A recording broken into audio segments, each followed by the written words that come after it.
Oppa drops a DVD in front of Len Neal, waking her up. He asks if she is still getting used to the time difference in Korea. She calls out his name, still feeling sleepy, and blinks her eyes open. She replies that she thinks she is just a little bit tired. Then, she notices the DVD in his hand and asks what it is. Oppa reminds her that she asked him to recommend a movie. She looks at him with confusion and asks if she really did. She wonders what the genre is, thriller or melodrama. She thinks she might have watched it already, but she can't remember anything about it. She feels sure it must be too explicit for her to recall. Oppa calls her name again, asking if she is okay. She rests her hand under her chin and feels embarrassed as she thinks about the movie's contents. He notices her red face and asks what she is thinking about. Did she catch a cold? She shakes her head, saying not really, but she feels a bit hot. He reminds her that she can't be late for her appointment tomorrow. It's on the 7th floor of the 00 building. After giving her shoulder a gentle pat, he says he will be going now. She says goodbye to him. Before he leaves, he tells her to make sure she watches the movie and reviews it. In a corner of Mapo-gu, Seoul, Len Neal lives in a small house. The place has a deposit of 10 million won and costs 320,000 won for monthly rent. She has a rooftop room, but at night, cockroaches and fire ants crawl on the floor, which makes her uncomfortable. Right now, she struggles to lock the door, muttering to herself about why it isn't locking again. She forces the key to turn and finally locks the door with a sigh. While trying to get the door locked, she accidentally steps down hard on the ground, and pain shoots through her foot. She groans and says that it really hurts.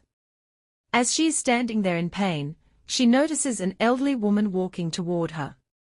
The woman carries a basket full of white sheets. Len Neal forces a smile despite her discomfort and greets the woman, commenting that it looks like she has just washed the bedding. The elderly woman suggests that Len Neal should add a passcode system to her door. She says it doesn't cost much, and would save her from all the hassle every morning. Len Neal scratches the back of her head and wipes the sweat from her forehead, explaining that it's more expensive than she thought. The woman asks if Len Neal has talked to the owner about the door problem. Len Neal nods and says she has already spoken to the owner. The woman, who turns out to be her neighbor, shakes her head and says that the owner is such a cheapskate. Len Neal takes the basket from her neighbor and spreads the freshly washed clothes on the line. The elderly woman frowns and talks about how her daughter is feeling stressed out because of upcoming exams. Then she says that it looks like Len Neal has a lot of work to do and wishes her a good day. As the neighbor walks away, Len Neal steps out onto the rooftop and thanks her for the well wishes.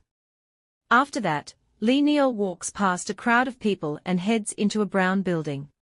She goes into the elevator and presses the button for the 7th floor. Len Neal walks down the corridor and bumps into a brunette woman. The woman asks her how she can help. Len Neal introduces herself, saying that she has an appointment with CEO Jooheon. The brunette nods and tells her that she has been expecting her. She offers to guide Len Neal to the office. As they walk down the corridor together, they pass by some employees who have stacks of papers on their desks, with their heads resting on the tables, groaning in fatigue. The brunette turns back and says that she has watched the movie Len Neal directed. A smile spreads across Len Neal's face as she asks, "Really?" The brunette responds with a yes and congratulates her on winning the award. Len Neal thanks her, and says she is looking forward to working with her. When they reach the office, the brunette gestures to the door and says, "This is it. The writer is in there too, so you can go right in." Len Neal steps inside and sees two men dressed in business clothes. One man wears a white long-sleeve shirt and black pants, and he stays seated. The other man wears a green shirt and bends over, laughing loudly. The man in the suit says, "It's been a while, huh?" When Len Neal sees them, her eyes widen, and she bites her lip, feeling certain about her thoughts. She says that she doesn't like stupid writers whose faces are more famous than their work. The man in the white shirt smirks and replies that even though she's a nobody, she still acts like a big shot. Len Neal thinks to herself that the guy who looks her up and down is still just as infuriating as ever, just like before. She replies, "I don't want to." Len Neal suddenly remembers an event from the past. A senior at her school glares at her from across the table, challenging her to repeat what she said. He slams his hand on the table, trying to intimidate her. Len Neal stays calm and asks if he is living in the 80s. She points out that if she gets sick from drinking McJolly mixed with his saliva, he better take responsibility. The boy tells her to stop talking and claims she is lucky to be born in this time. Another senior chimes in, saying that they should let it go.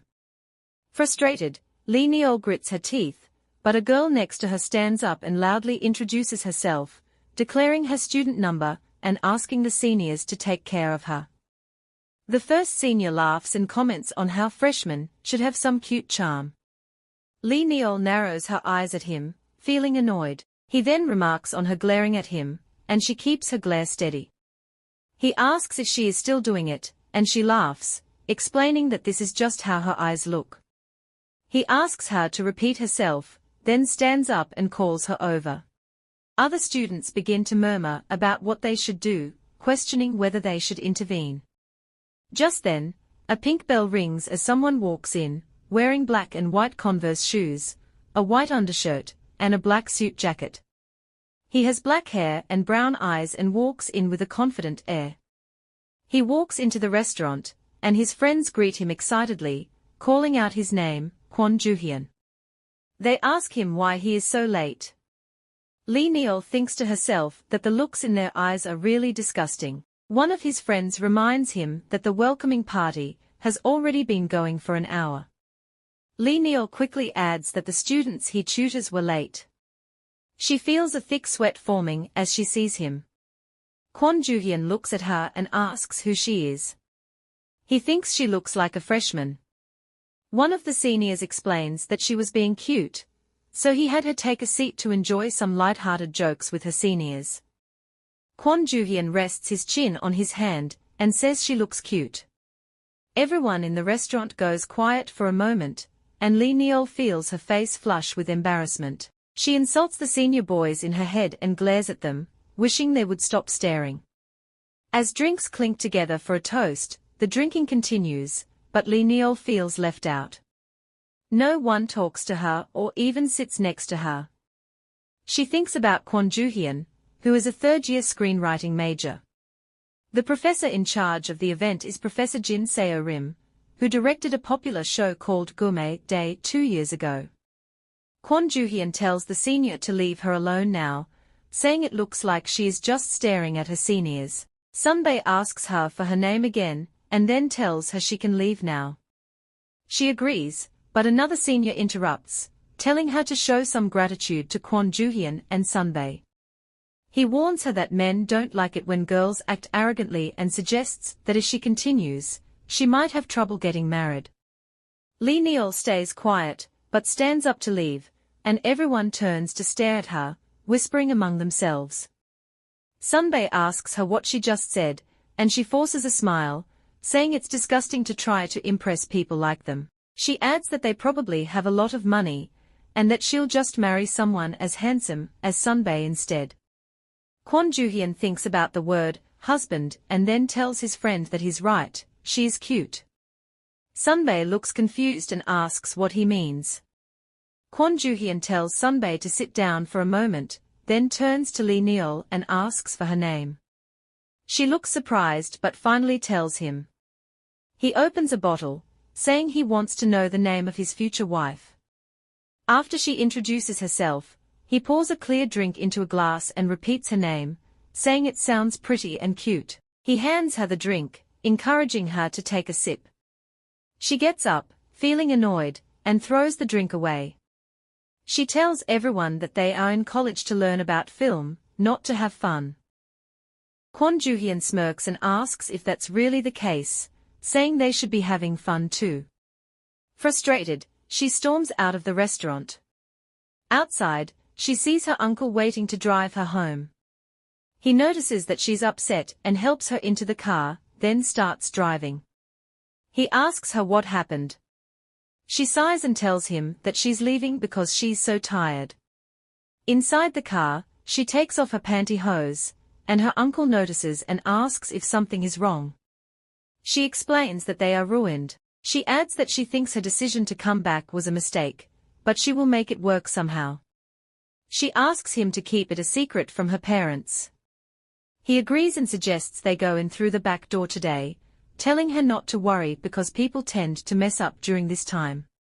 She replies that she feels like she came to Korea for no reason. He tells her not to say that, as her parents would be sad to hear it. She reminds him that he wanted her to attend college there too. He admits he did, but asks why she came back. They were both surprised when she returned to Korea. She explains that every time she talked to her mom on the phone, her mom sounded so tired. She thought her parents would get closer if she came back, but they are so busy that they barely see each other. Curious, she asks her uncle if her dad visits the hospital these days. Her uncle laughs and says it's still good to see her again. She smiles and says the same. Then, she looks out the window, lost in her thoughts and memories. Her uncle tells her not to worry, saying that people tend to make mistakes during this time, and nothing will happen. She thinks to herself that her uncle is such a liar for saying that. The next day comes quickly, and she walks up the stairs wearing a green sweater, blue jeans, and white Converse shoes. She thinks, oh, this is going to be hard. A few minutes later, she sits in an empty classroom and wonders when class will start. She notices that nobody is there yet. Suddenly, someone shouts at her through the window, telling her that if she keeps sitting there, she will miss class.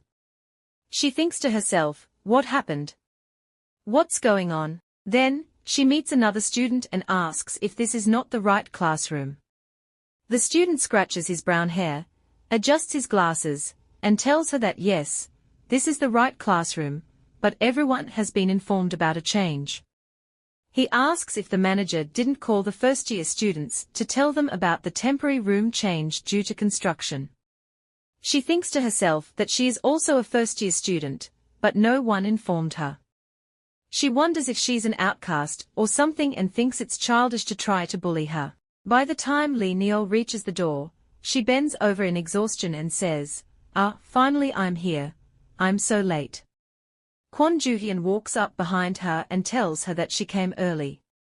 He is carrying a stack of papers.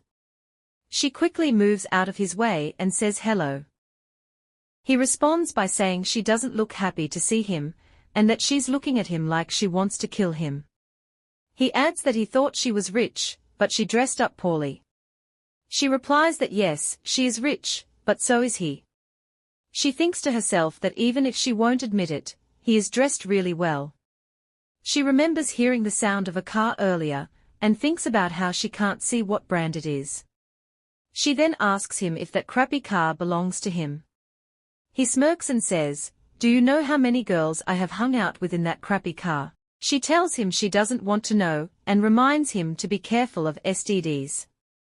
He laughs and thanks her for worrying about him. The two of them walk into a large building in front of them. She asks him why he is following her. He does a double take, surprised, and says, me. Following you. He steps aside and walks into a classroom. Inside, everyone calls him Jooheon Sunbae. She thinks that didn't work. She walks into the classroom and takes a seat. She tells herself that she shouldn't have asked him why he was following her. As she looks out the window, she tries to ignore the girls calling for Jooheon Sunbae. One girl asks him if he has a girlfriend. Another girl clings to his arm and says she wants to know too. He raises an eyebrow and replies that even if he doesn't, he is not interested in 20-year-olds. A girl calls out his name and suggests that they should take the class together. He tells them not to be ridiculous. Then, he says, oh, give this to her as well. A girl asks, who? He points his chin toward Len Neal and says, huh. The girl follows his gaze and glares at Len Neal, saying, huh. Len Neal thinks to herself that she can hear everything they are saying. Another girl comes over, drops a note in front of her, and walks away. She picks up the note, reads it, and crumples it in anger. Sunbae watches her, studying her expression. He remembers a few days ago, when she walked down the hall looking tired, and he overheard fellow students talking about how boring studying was and asking if they wanted to go to the library together. He thinks, wow, it's really her. She was at that freshman welcoming party. Len Neal thinks to herself that it was just a few days ago. Did he think she would forget? After acting like that with her, now he is pretending to be a good Sunbae. Len Neal walks into the classroom, feeling lost in her thoughts, and takes a seat while Sunbae observes her from afar. The girls around her start chatting excitedly about an event happening later. They mention drinks after their film history class and wonder if Sunbae will attend. One girl recalls seeing him promoting a club earlier that day, while another asks about the club he's part of. Feeling ignored, Len Neal rests her chin on her hand, tuning into their conversation, but not being a part of it. One girl mentions Sunbae's talent on the piano, and Len Neal pictures him playing, dressed nicely. As the girls continue to discuss him, she absent-mindedly doodles on a piece of paper, frustrated that everyone is trying so hard to catch his attention while she feels left out.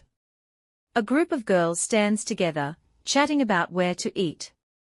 One girl asks what everyone wants, suggesting they go to the cafeteria.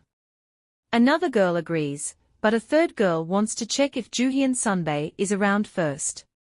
Len Neal, who is leaning against the wall, overhears them and feels her stomach growl with hunger. She thinks to herself that it's been 3 weeks since she started college, and she still hasn't eaten lunch at school. She tried to eat, but it never worked out. Len Neal hangs around the entrance of the cafeteria, gazing longingly inside. Some classmates notice her, and she quickly darts back to hide, reminding herself that she's hungry. After a while, she decides to face her nerves and walks into the cafeteria. As she stands in line, she thinks about what people might say about her eating lunch and tries to encourage herself, telling herself not to be scared. Just then, someone approaches her from behind and calls her name. She jumps at the sudden sound. Turning around, she sees her older brother Haene and greets him with a smile. He asks if she's studying at the same college, surprised to see her. She tells him it's been a while since she returned to Korea for college. Haene says he didn't know she was back and comments that she has grown up a lot, no longer looking like a little kid.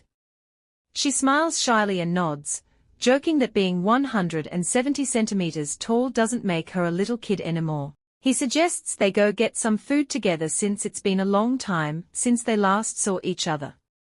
Len Neal asks if he doesn't have any friends to eat with, to which he replies that college is supposed to be a solo experience. She laughs and says it seems he has already learned that lesson. He nods, and they head off together to grab something to eat. Len Neal pulls out her purse, ready to pay for their food, but Haene tells her to put it away.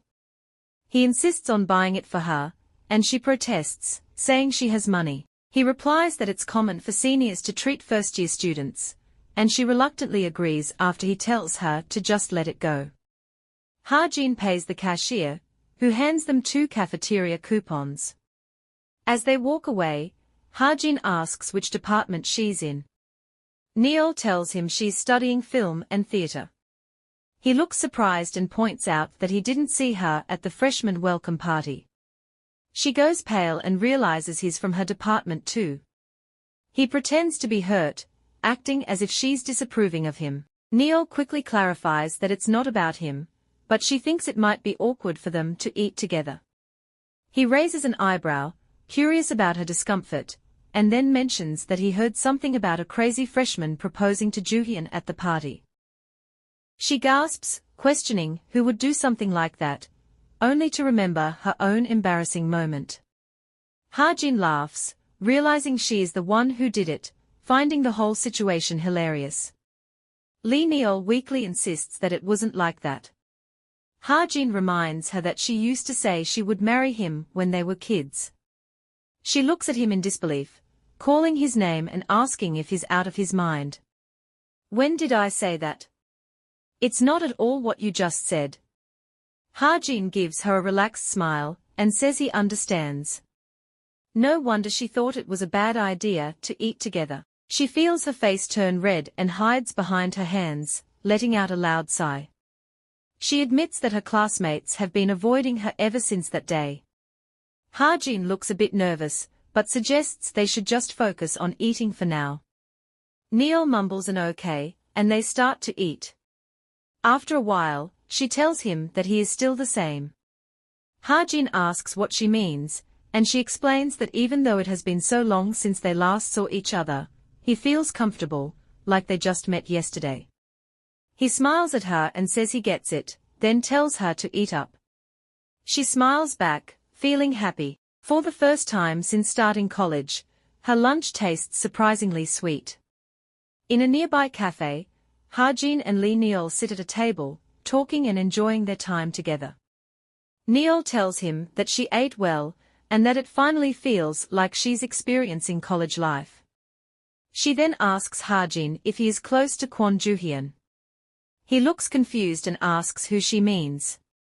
She clarifies that she is talking about the senior named Jooheon, and he replies that he is not really close to him. Neal sighs in relief and says thank goodness. Haejin playfully pats her head and tells her to stop it, but he keeps doing it.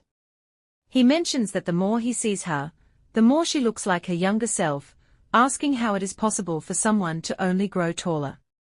Neal laughs and says it's because she is still 20 years old. Haejin then asks why she is suddenly talking about Jooheon. She laughs again, but then she gets a little nervous and says she was just curious about what kind of person he is. Haejin's face lights up with a mischievous grin, as he begins to tell her about Jooheon. He says there are a lot of rumors about him, and Neal asks what kind of rumors. He leans in and whispers that some people say he is an illegitimate chaebol heir. Neal shrieks in disbelief, asking if that's true and which family he belongs to. She adds that she doesn't know anyone with that kind of privilege. Haejin continues and mentions another rumor, that he is a secret lover of some wealthy landowner's mistress. Neal interrupts, shocked, and says seriously. Haejin tells her to shh, and he adds that there is also talk about Jooheon's father being a gangster, who used to run Gangnam. Neal whispers her next question, asking why all the rumors are so negative. Haejin explains that people are always talking because so many are curious about him. Neal crosses her arms over her chest and says it is weird. Haejin asks what she finds weird about it. Neal replies that it's strange how everyone fawns over Jooheon. She thinks he seems like he is just focused on his looks. Haejin warns her to be careful with what she says about him. Neal asks Haejin what she did to deserve that. He jokingly replies that if she keeps this up, when Jooheon becomes an actor, she might bully people on the set. Neal's eyes widen in shock, and she exclaims, "My goodness, what's that supposed to mean?" Haejin laughs and explains that it's just a joke going around in their department. Neal rolls her eyes and says it's childish. She then asks him what the real truth is behind all these rumors. Haejin shrugs and admits that he doesn't really know either. Neal then points out that it's possible none of it is true. Haejin hesitates and says there's one more thing he has heard. Neal presses him, asking what it is. He hesitates again, and says it's a bit difficult for him to tell her. She insists that he tell her, and he asks if she is sure she wants to know. She makes a sound of agreement, and Haejin breaks a sweat before finally saying, "They say it's 50 centimeters long." In a classroom, Len Neal sits wearing a yellow hoodie. She feels sweat dripping from her forehead down to her chin, as she looks around the room. Two boys whisper behind her back, and one of them tells the other that the atmosphere is really tense. Neal decides to focus on her work, and she looks at her screen, which reads Screenwriting Basics. It is a prerequisite course for film majors, and it is known to be very difficult. There is a weekly assignment and a weekly peer review, and this class has strained friendships by the end of the semester. Many students have even dropped out because the class is rumored to be so hard. Suddenly, the lecturer enters the room and stands in front of the class. She looks around and says, "How should we decide on the order for peer review? I guess alphabetical order is the fairest way to do it." The lecturer looks at her students and asks, "Why are you all so tense? If nobody has an opinion, I'll just pick someone." The atmosphere in the room becomes heavy with anxiety as the lecturer flips through her documents. Then, she calls out Len Neal's name while searching for her in the crowd. Neal reluctantly raises her hand, and when the lecturer spots her, she says, "Okay, we'll start with Len Neal over there." The lecturer calls her name again, and asks her to come forward with her draft scenario. In the next scene, we see Neal sitting in a beautiful cherry blossom garden. Tears stream down her face as she cries her eyes out. Frustrated, she curses out her classmates for making her feel so upset. Len Neal sniffs some pretty yellow flowers and thinks the landscape would be perfect for a film. She flutters around with childlike wonder, enjoying the moment. Suddenly, she hears a voice behind her, and when she turns, it's Jooheon. She decides that the best way to handle someone like him is to not react at all. With a dramatic bow, she introduces herself, feeling irritated as she does so. Jooheon smiles at her and makes a comment about her lack of enthusiasm, which makes her glare at him. She tells him to focus on his own personality. Neal is busy and rolls her eyes when he dangles a set of car keys in front of her. Soon, she finds herself sitting in the passenger seat of his car, wondering if he is taking her somewhere dangerous. She recalls the rumor Jooheon Oppa told her about Jooheon being the son of a gangster. As they drive, she watches him step out of the car, dressed in a sleek black suit. A group of men in suits bow to him, showing him respect. He lights a cigarette and talks about doing a good job. Neal tries to ask him where they are going, but he cuts her off by pressing a button on the dashboard. A sweet melody fills the car, and she feels frustrated that he didn't let her finish her question. She thinks about how he brought her along against her wishes. Len Neal looks at the car and remembers what Jooheon Oppa said about Jooheon. She thought he would have a fancy car, but this one looks just like a regular college student's car. She wonders where they are going. As they drive, she hears birds squawking and notices the ocean meeting the beach.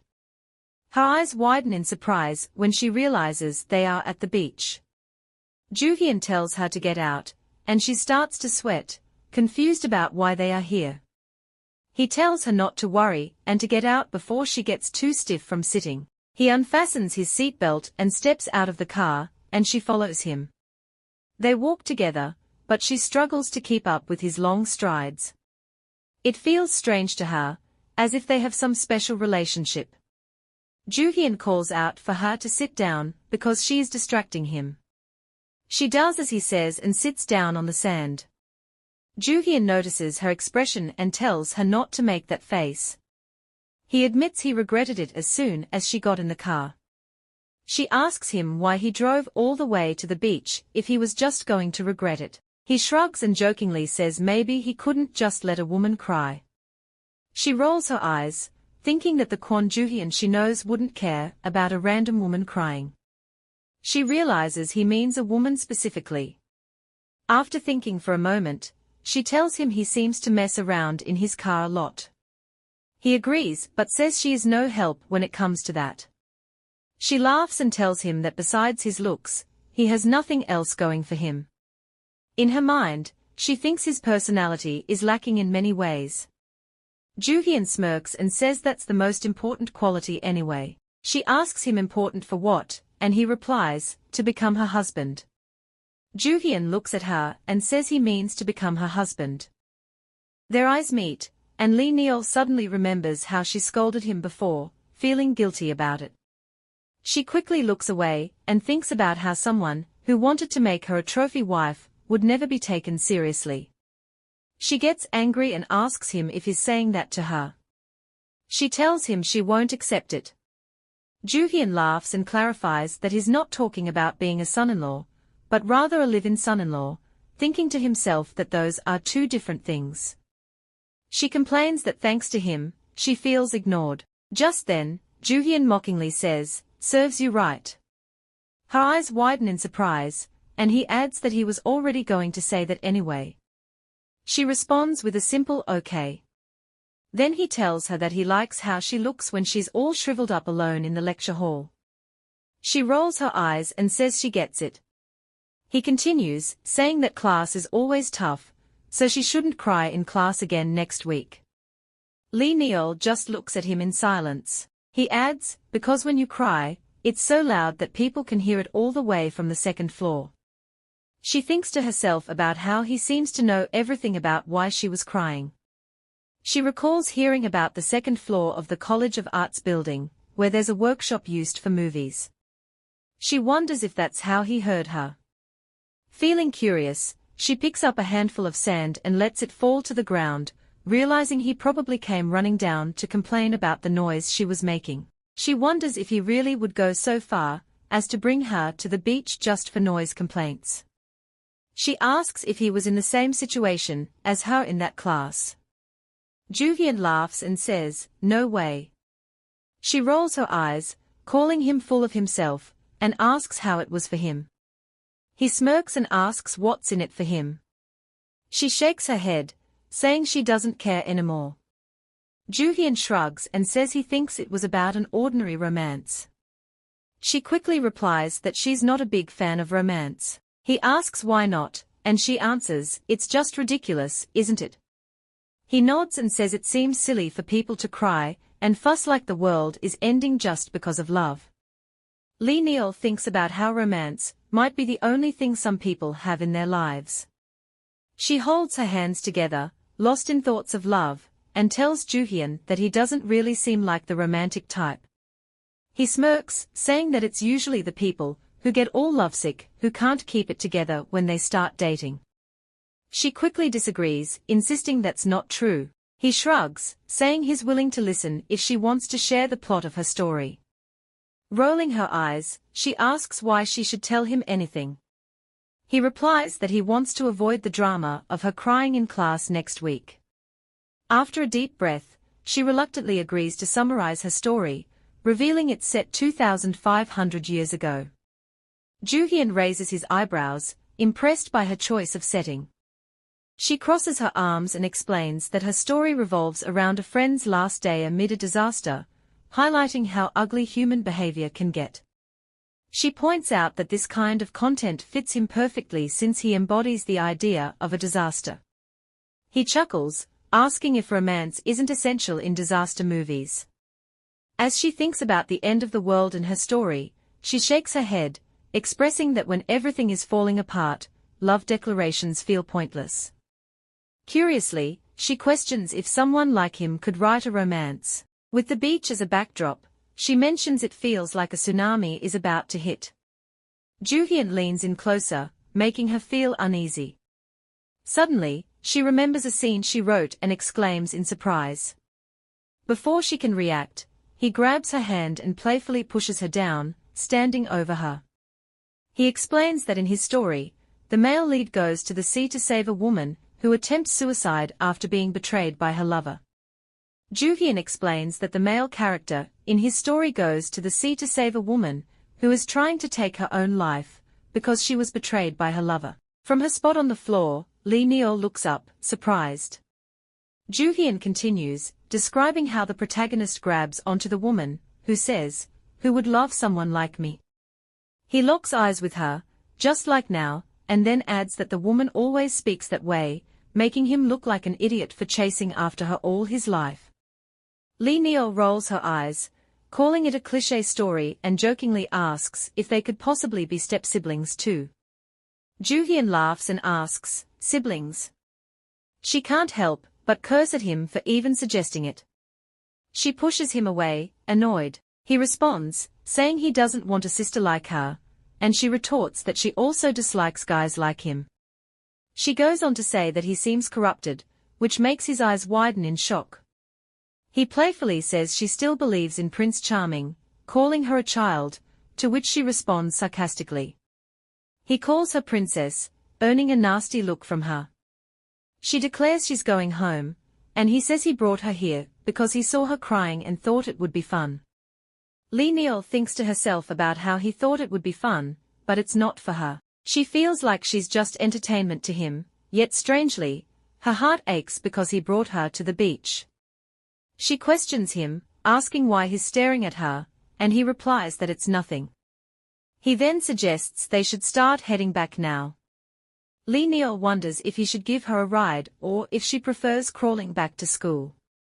She playfully reacts to his suggestion. Suddenly, a rainbow appears above the tall green trees, and he announces they've arrived. She impatiently taps her foot on the car floor, gets out, and watches him drive away in his black car. It dawns on her that at least he dropped her off in front of the school. She hears someone call her name and turns to see an older man in a car asking if she is done with her class. Excitedly, she recognizes him as her uncle and greets him with a slight bow. He explains that he was passing by and thought she might be finished with school. Her uncle invites her to get in the car so they can go home together. She feels relieved, glad she doesn't have to drive. He asks if school life is tough, and she acknowledges it. When he calls her name, she doesn't immediately respond, and he playfully questions if she's skipping classes. She insists that she hasn't, the classes just felt endless. He inquires about her relationship with her classmates. She describes it as just okay. Her uncle reassures her that it will be fine, and she agrees, confirming it wasn't a big deal as he said. He then asks if her father has had anyone over lately. She wonders what's happening at home, asking if there's any issue. Her uncle clarifies that it's not a problem. Someone from home found something that didn't seem to belong to her parents. She contemplates what it could be and suggests that if the person felt awkward asking her parents, they could place the item in her room. She decides to ask them about it later and recalls her time at the sea. As she thinks about Jooheon, the memories of the freshman welcome party come flooding back. It feels like a long time ago, almost like a dream. She calls out to her uncle, who hums in response. She asks him if he didn't say people are usually three-dimensional. He agrees and adds that even the best person can be a bad person to someone else. Curious, he asks her who she's talking about, wondering who could be so three-dimensional. She simply replies that it's just someone she hates, and the events of the day come rushing back to her mind as she says this. Len Neal feels like her classmates have always treated her like she's invisible. At first, she thought it might be better that way, but now she realizes it doesn't feel good at all. Hiding in the bathroom, she overhears some girls talking about her. One girl asks if the rumors about Len Neal are true, while another girl says that Sunbae mentioned he saw her. Annoyed by their conversation, Len Neal bangs the stall door open and storms out, only to find the room empty. She thinks to herself that they left, and now they want to act like she exists. As she walks out of the bathroom and into the corridor, she notices everyone giving her judgmental looks. They whisper among themselves, asking what to eat and if they should go for KBBQ. A warning bell rings in her head, but it feels unclear, like a confusing tarot reading. She walks down the hallway with her head held high, but her frown remains. It would be nice to have a clear warning about what the future holds for her, but life doesn't work like that. She reminds herself that cultural studies is next and wonders why the liberal arts building feels so far away. She never knew there was a small amphitheater along the route. As she approaches the building, she hears soft piano music playing. Curious, Len Neal walks closer and finds Sunbae at the piano, playing with his eyes closed. She stares at him, amazed as his fingers glide effortlessly over the keys, making the piano seem like a part of him. Len Neal tells herself to snap out of it and wonders why she's imagining things like this. Another guy walks in and calls out to Sunbae, saying he's impressed he's here so early. Sunbae apologizes, and the guy complains about how hard it was to move some stuff. Sunbae reacts, calling it gross and tells him to get away. Len Neal tries to push thoughts of Sunbae out of her mind when he offers to play something. The friend insists that Sunbae needs to help him instead, mentioning all the prep work they have to do. Suddenly, the friend notices that Sunbae isn't paying attention. He nudges him and calls his name to get his attention. The friend then follows where Sunbae is looking and points. Sunbae gets up and leaves. The friend comments that Sunbae is cold as usual. Len Neal thinks to herself that it seems like Jooheon has forgotten what happened when they went to the beach. Their brief glance felt so distant, even strangers wouldn't share such a cold look. Back in school, Len Neal sits at her desk, resting her chin on her hand and frowning. She wonders if her classmates are talking about her again, just because she showed up. Suddenly, a classmate approaches her and says hi, introducing himself and confirming her name is Len Neal. She thinks to herself, is this guy really talking to me? He continues, saying he's taking the same class and reassures himself silently that he's not a weirdo. He then mentions that he saw her last week, but she looks at him confused. Finally, he asks if he can sit next to her. She repeats his question, unsure if she heard him correctly the first time. Len Neal thinks to herself that there aren't many students around, and she remembers that there were a lot of empty seats during the earlier lecture. She asks the guy why he wants to sit in front of her, and he responds that he'll sit there anyway. She says okay, and he takes a seat in the row in front of her. He introduces himself as a visual design major and asks what she studies. She thinks she should probably respond, so she tells him she's a film major. He seems surprised and says they are in the same department. She thinks to herself, I don't know about this. Then he asks if she has heard about the rumors.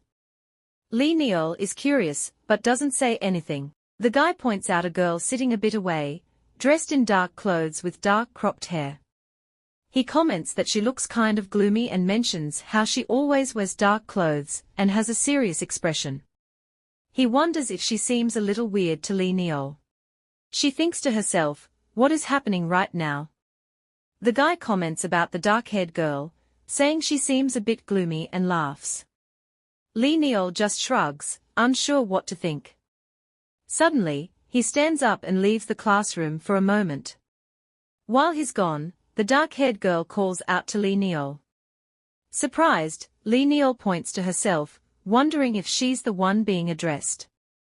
The girl introduces herself and warns Len Neal to stay away from the guy, mentioning he doesn't have good intentions. Len Neal agrees, feeling the same way. Then, Len Neal wonders why the other students aren't coming in. Just then, another student walks in to take attendance and calls her name. She raises her hand in response. The student continues taking names and mentions midterms, saying they should finish class. After the class ends, Len Neal stands up to thank the teacher. The guy from before approaches her, asking for her phone number. She feels puzzled about why he acts like they are friends. Quickly, she hides her phone, claiming she doesn't have one. He questions what she just put away, and she replies it's just her MP3 player. She sidesteps him and announces she's leaving. Walking over to the dark-haired girl, she invites her to have lunch together. The girl responds that she hasn't eaten either, but when Len Neal reminds her that she already did, the girl admits that's true. However, she offers to join Len Neal for lunch if she hasn't eaten yet. As they chat, the guy from earlier walks by and playfully taps the dark-haired girl on the head, surprised to see her there. Len Neal feels her anger rising as she confronts the guy who bumped into them. She asks him if his eyes are just for show, telling him to watch where he's going. He says sorry, but he doesn't look genuinely sorry. Len Neal insists that he should apologize to Cha Gyeong since she's the one he hit. He scratches his head and frowns, finally saying he's sorry to her. Cha Gyeong replies that it's okay. The guy asks if they are done, and Len Neal grabs Cha Gyeong's hand, pulling her away and saying they should go. The two girls leave the building, with Len Neal leading the way. She focuses on where she's going and tries not to pay attention to anything around them. Suddenly, Cha tugs on her arm, and Len Neal turns around, apologizing for grabbing her hand so hard. Cha thanks her, and Len Neal reassures her that it's no problem. She asks if Cha is okay. Cha laughs, saying that even though she looks this way, she is stronger than Len Neal thinks. Len Neal nods, thinking about how Cha helped her. She notices that the guy pretended to be fine earlier, but his face changed when she ignored him. Then, Cha remembers something and says, "Didn't you say you haven't eaten yet? I can't eat with you, but I can sit with you." Len Neal replies that's fine and asks if Cha doesn't have a class after this. Cha shakes her head, saying no. Len Neal has a couple of questions for her on the way, and Cha asks what kind of questions. Len Neal tells her that earlier, she mentioned the guy didn't have good intentions, and she wants to know how Cha knew that. Cha stumbles over her words, trying to find a way to explain. As they walk down the road, suddenly, they hear piano music filling the air. Cha exclaims, "Oh! A piano? Isn't that the sound of our department's sunbae playing?" Len Neal recognizes it as Jooheon. Cha continues, saying that Seo Hyung-soo likes one of the seniors in their department, Mion Sunbae, but Mion Sunbae has liked Jooheon Sunbae for a really long time. Cha says that the guy, Seo Hyung-soo, said he would mess with the art department students. But Len Neal interrupts, saying she was just minding her own business, and overheard something.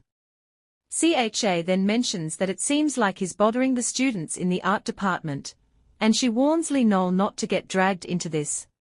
She also thinks it's worse that he's Len Neal's direct senior. Cha asks if Len Neal knows him well, and if everyone in the film department knows each other. Len Neal replies that she's not sure. Cha goes on to say he seems like a really bad guy. Len Neal mentions that they say a lot of girls have been rejected by him, and that Mion Sunbae confessed to him about 11 times, but he just ignored her. Mion ended up going to a drinking party and cried about it. Len Neal thinks to herself that ignoring people and going about his own business seems to be his specialty. Cha adds that, of course, you can turn someone down if you don't like them. She's not saying he's bad just for that, but she heard a freshman ended up leaving school because of him because she's pregnant. Len Neal is shocked and says there's no way that could happen. Cha explains that people have seen him and the freshman leaving a motel together, and they got in a car and drove off. Len Neal can't believe it, and Cha confirms that there are many rumors about Sunbae. As Len Neal listens, she starts to feel more and more panicked about the whole situation. Jooheon wears a black long-sleeve shirt and slacks, playing the piano as the crowd chants his name, calling him the god of the film department. He stands up, smirking, and tells everyone it's getting cold and they should go inside. Neal feels a bit nervous, apologizes to her friend Gyeong, and suggests they eat together another time. Gyeong, who has black hair and glasses, agrees, and Neal hurries off to find Jooheon, shading her eyes with her hand as she searches. Suddenly, she hears someone calling Jooheon weird and him answering, so she follows the voices, noticing benches nearby. She spots two guys sitting in the shadows and realizes one of them is her best friend, Haene, whom she calls Oppa, and she's surprised since he and Jooheon aren't supposed to be close. She sneaks up behind them, and Haene turns, surprised to see her, so she whispers they'll talk later. Neal moves closer to Jooheon, politely getting his attention to talk, but he frowns, saying he doesn't want to. Neal glances at Haene and asks if he can leave, and he awkwardly agrees, but Jooheon insists he stays. Haene nervously gulps, laughing as he suggests a compromise by moving a few meters away. Jooheon stands up to leave, saying he has nothing to discuss, but Neal calls out to him, and he stops, asking what she wants. She tells him it's strange that people found out about them, and he says he already knows. Surprised, she repeats his words, and he explains that Kim Seokmin asked him an uncomfortable question about her.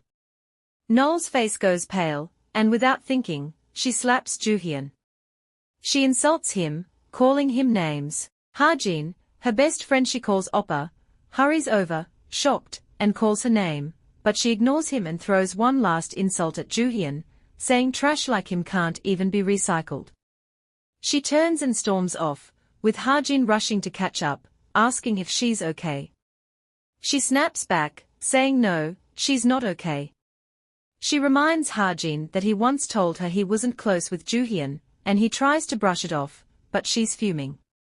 He grabs her shoulder, making her turn around, and insists she's misunderstanding the situation. She angrily questions him, asking if he even realizes what Jooheon said to her, what it meant when he asked, "What was it like to have sex with someone like you?" She demands to know what Jooheon meant by someone like you. Haejin goes silent, sweating nervously, and admits he was there too, but tries to explain. She stares at him, overwhelmed, wondering when everything started going wrong.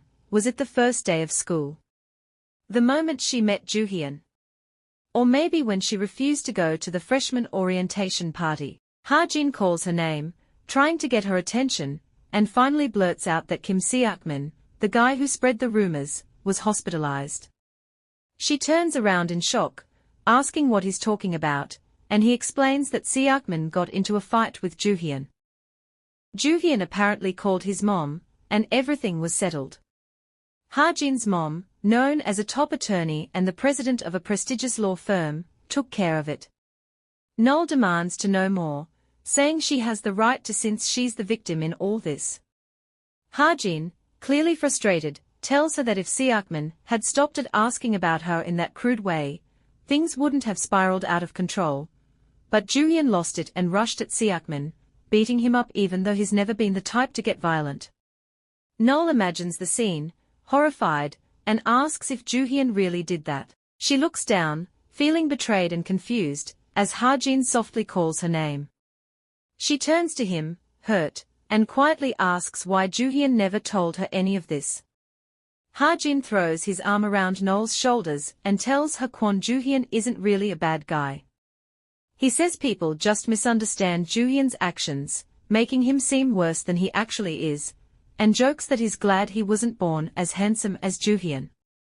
No-eul's expression softens, but before she can say anything, Haejin calls her name to get her attention. She looks up, and he gently tells her to stay away from Jooheon. He says she should pretend not to know him, because ever since freshman year, rumors have always followed Jooheon whenever he talks to anyone. There was even a girl in his year, who was married, but had to drop out halfway through because she was pregnant, and rumors spread all around, with people still talking about it even after Jooheon started school. Curious, No-eul asks him to tell her more. Haejin explains he thought all the gossip would die down as they got older, but it actually got worse after Jooheon came back from the military, and even more after he returned from studying abroad. Haejin sighs, saying he thinks Jooheon was just born with a kind of curse. No-eul then admits she slapped Jooheon, and Haejin just laughs, saying it's fine. Does she really think her slap would hurt that much? No-eul then mentions she has a black belt in Taekwondo, and Haejin starts sweating a bit, surprised, asking when she even got that. We see our main girl as she stays on the phone with Haejin watching her, arms crossed, until he tells her to hang up. She apologizes again, feeling his eyes on her. Kwon Jooheon picks up, asking who's calling. She introduces herself nervously, saying she heard about Seokmin. Haejin nods at her, and Jooheon sighs, asking if she thinks the world revolves around her. She freezes, thinking he could have just said it wasn't for her. She tries to apologize for the slap, but he cuts her off, says she should be, and hangs up. She stares at the phone in shock, muttering about his attitude, then calls him back. Jooheon picks up again, asks what, and she blurts out that she wants to buy him a meal. He tells her to do what she wants and hangs up. No-eul stands there, confused, asking Haejin if that was a yes. He scratches his chin, guessing it was. Later, she approaches Jooheon and bows to catch his attention. He turns around, frowning, and she invites him to eat. Jooheon, looking annoyed, says he has class, adding that one class probably costs more than a meal. She smiles, saying she'll wait until he's done. He stares at her, then asks about her classes, and she tells him she's free until 4 p.m. He sighs, tells her to wait if she wants, and she waves as she walks off, thinking she'll remember to ask questions before jumping in next time. 1 hour passes, and she's still standing there. After 2 hours, she's sitting, gazing into space. After 4 hours, she's slumped, looking down, wondering what she's doing. No-eul sits shivering as a shadow falls over her, and she hears Jooheon's voice. Her cheeks flush when she realizes he's noticed her waiting. He's frustrated, but there's a flicker of something softer in his expression as he sighs and throws his sweater over her shoulders. She's surprised but doesn't protest, trying to hide how much she appreciates the warmth.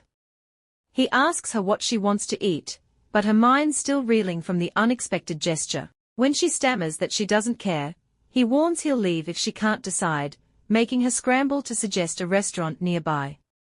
They find themselves seated at a small table, and No-eul nervously tells him to order whatever he wants since she'll be covering the bill.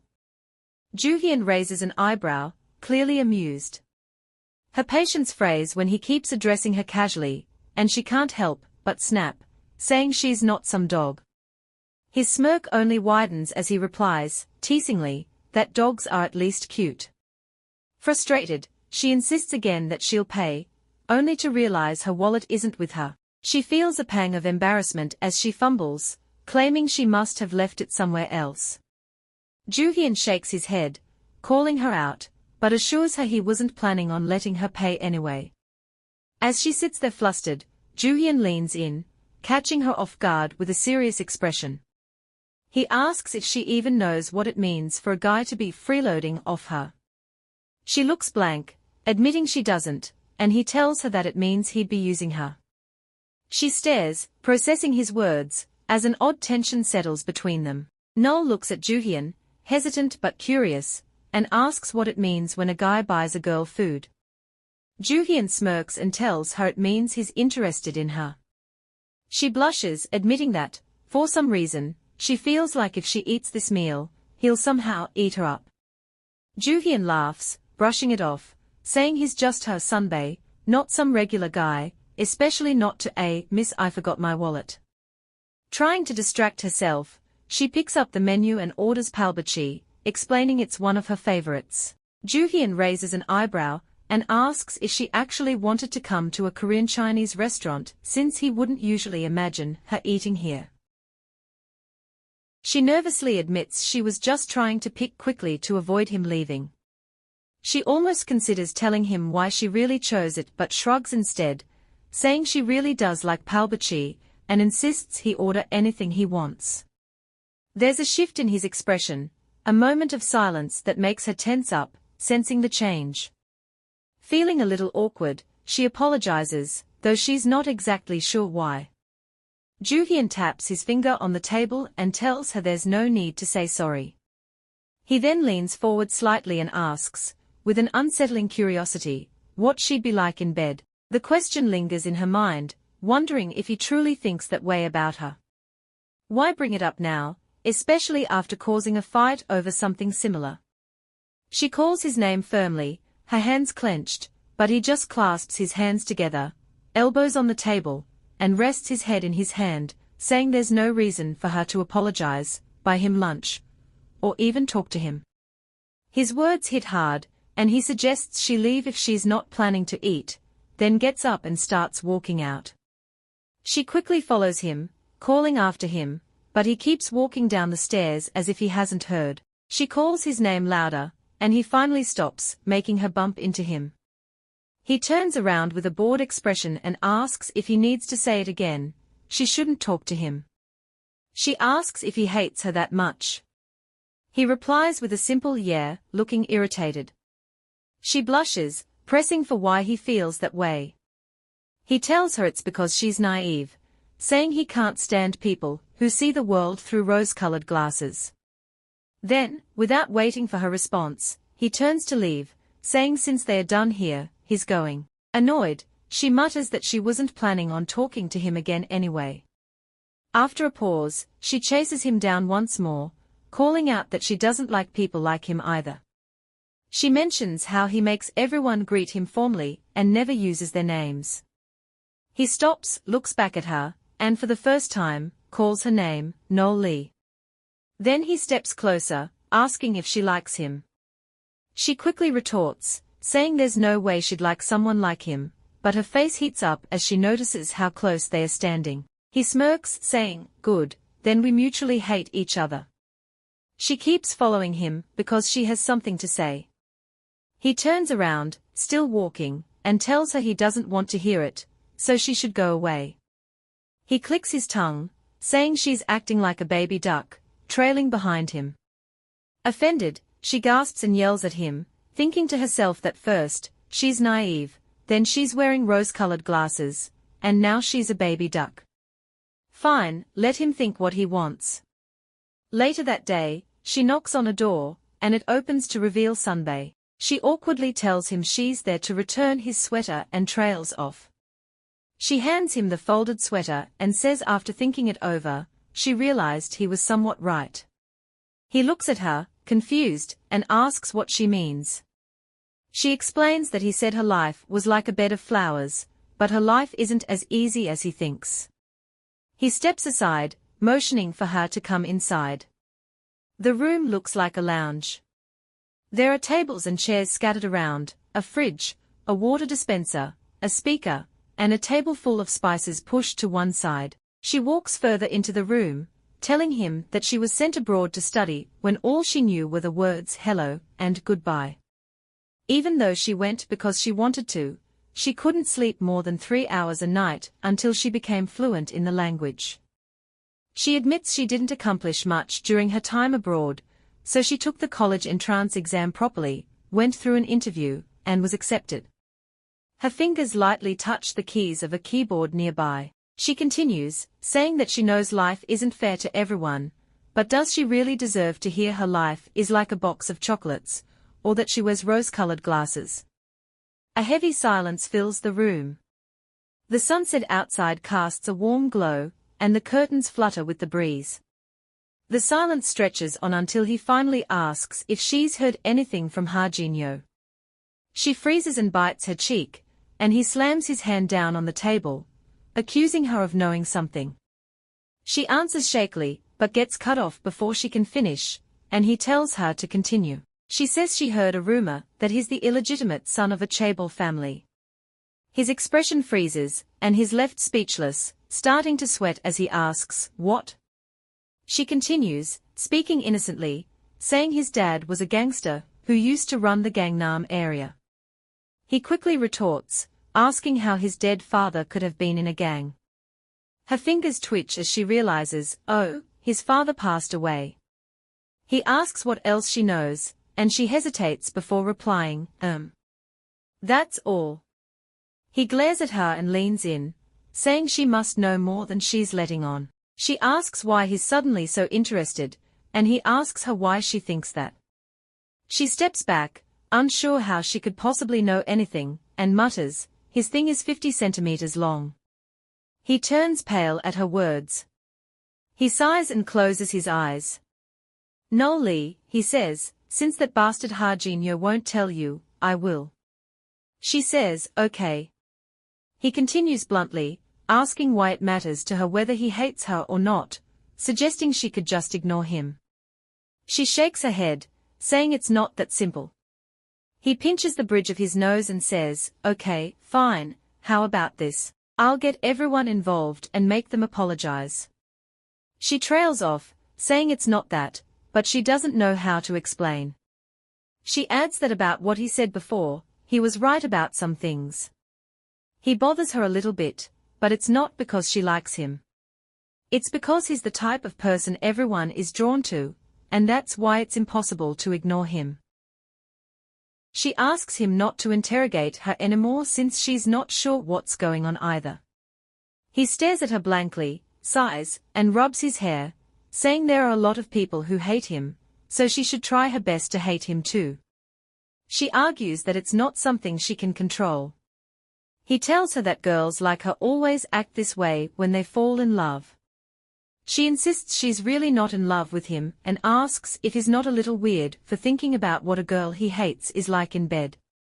She says that love is a must for sex. He shakes his head, saying that a kiss is the real precondition for sex. You can kiss someone without being in love, and kissing can lead to intimacy. She crosses her arms over her chest and says it's not possible for her. He smirks and asks if she wants to try. He leans in closer and calls her name in a soft, teasing voice, asking if he can kiss her. She turns red and asks if people usually ask before kissing someone. He answers no, but he gets the feeling she might slap him if he doesn't ask first. He tells her she can hit him if she wants, but only after the kiss. Our main leads share a passionate kiss, and it seems like things are getting more intimate. But then, our girl pulls back and steps out of the guy's embrace. He looks at his sticky fingers and says so, before leaning closer into her personal space. He speaks quietly, asking if she still stands by what she said earlier about not being in love with him. He's testing her. She bites her lip, blushing, and then blurts out that she does love him. He freezes for a moment, sweating, and asks if she really said that. She insists she did. He sighs, looking a little lost for words, and then she asks if I'm wrong. She explains that she kissed him back because she loves him.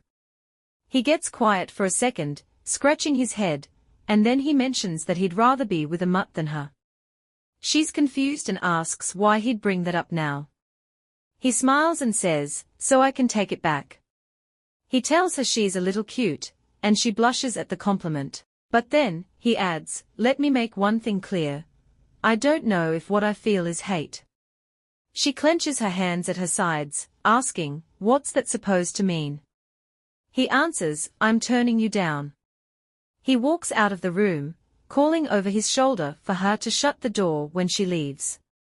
She glares at him, upset, and wonders what's wrong with him. Later, in class, she's sitting with an annoyed expression, her head resting on her hand. She looks across the room and sees him focused on the lesson, and her glare intensifies. Her classmates start whispering among themselves. One of them says, what should we do? I heard it's true.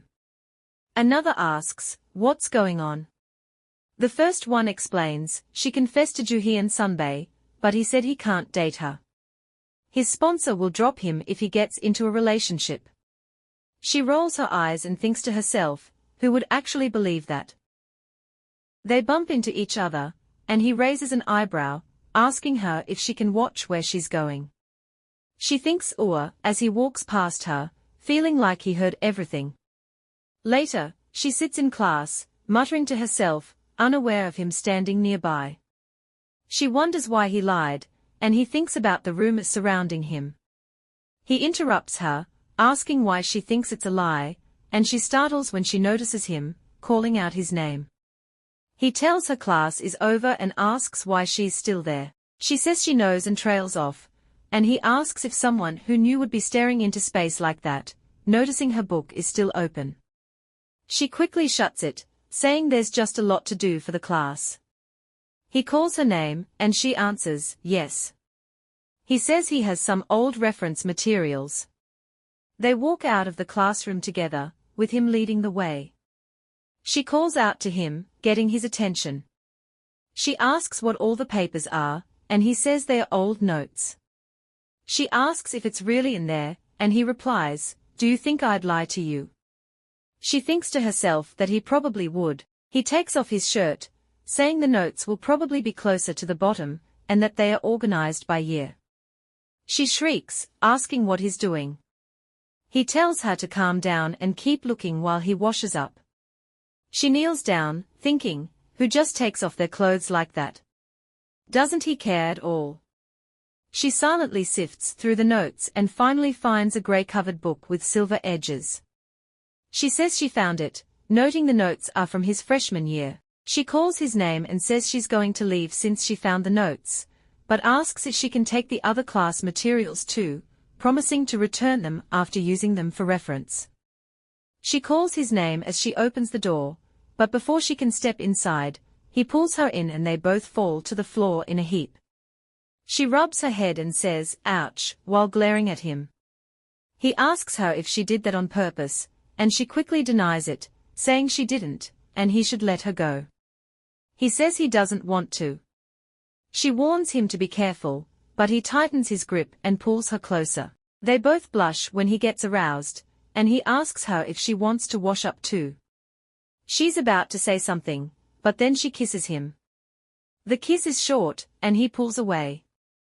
She asks him what he's doing all of a sudden. He stands up and says she should wash up while he's out. He'll be back soon. She asks him if he's going somewhere, and he grabs a white t-shirt, throwing it on, and says yes. He adds that if she's planning to leave, she should leave now. She blushes.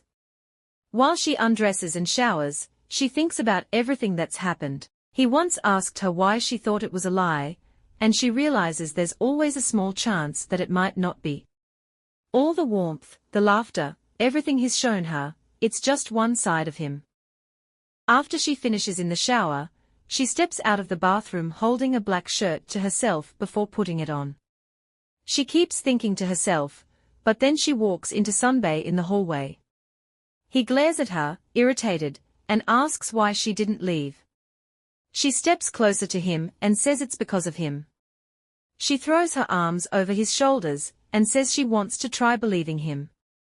She says that if she can kiss someone, she can go all the way with them. The room is dark, with black accents everywhere. Our main leads kiss passionately on the bed, their closeness growing as they start to get more intimate. Just as things start to heat up, our main girl stops him by saying, "Wait." He doesn't listen and continues, but she pushes him back, saying he should hold on for a second. He looks at her with half-lidded eyes and takes her hand, intertwining their fingers.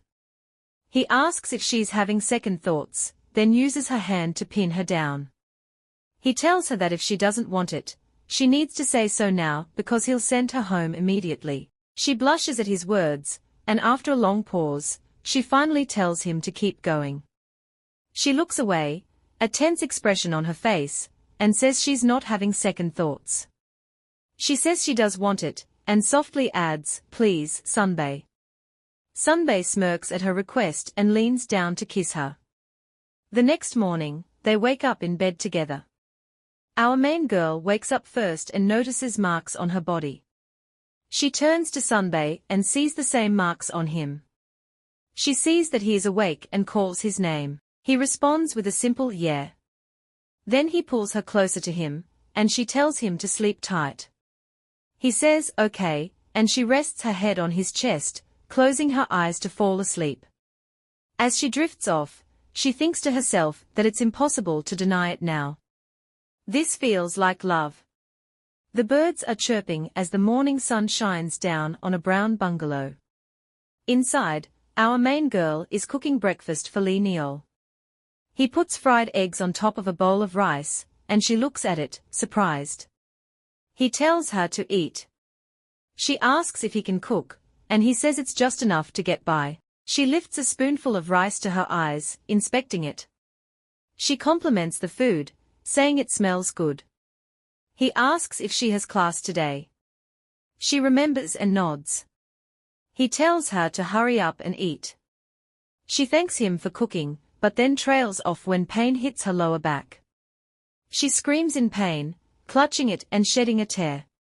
He checks on her to make sure she's okay. She glares at him, thinking about how it's his fault because he insisted on going multiple rounds yesterday. She wonders why she's the one in pain, when it took two to tango. She rests her head on the cold marble, groaning. A soft thud sounds in front of her, and she looks up to see a small brown sack. She feels it and asks if it's a heating pad. He says it's for her back, and it should help. She thanks him and rubs the pad gently. A little later, she asks if he often cooks for himself. He says yes, since he lives alone. She then asks about his family. He gives an irritated look and says they live out in the country. She asks if he's from there, and he says no, They moved there for his sister to go to school. She wonders how old his younger sister is. Just then, he calls her name, and she responds. He asks her why she keeps staring off into space and tells her to eat already. She blushes, quickly nodding and lifts the spoon to her mouth. Then he asks if she needs a ride, saying he's going to get dressed and she should finish her breakfast.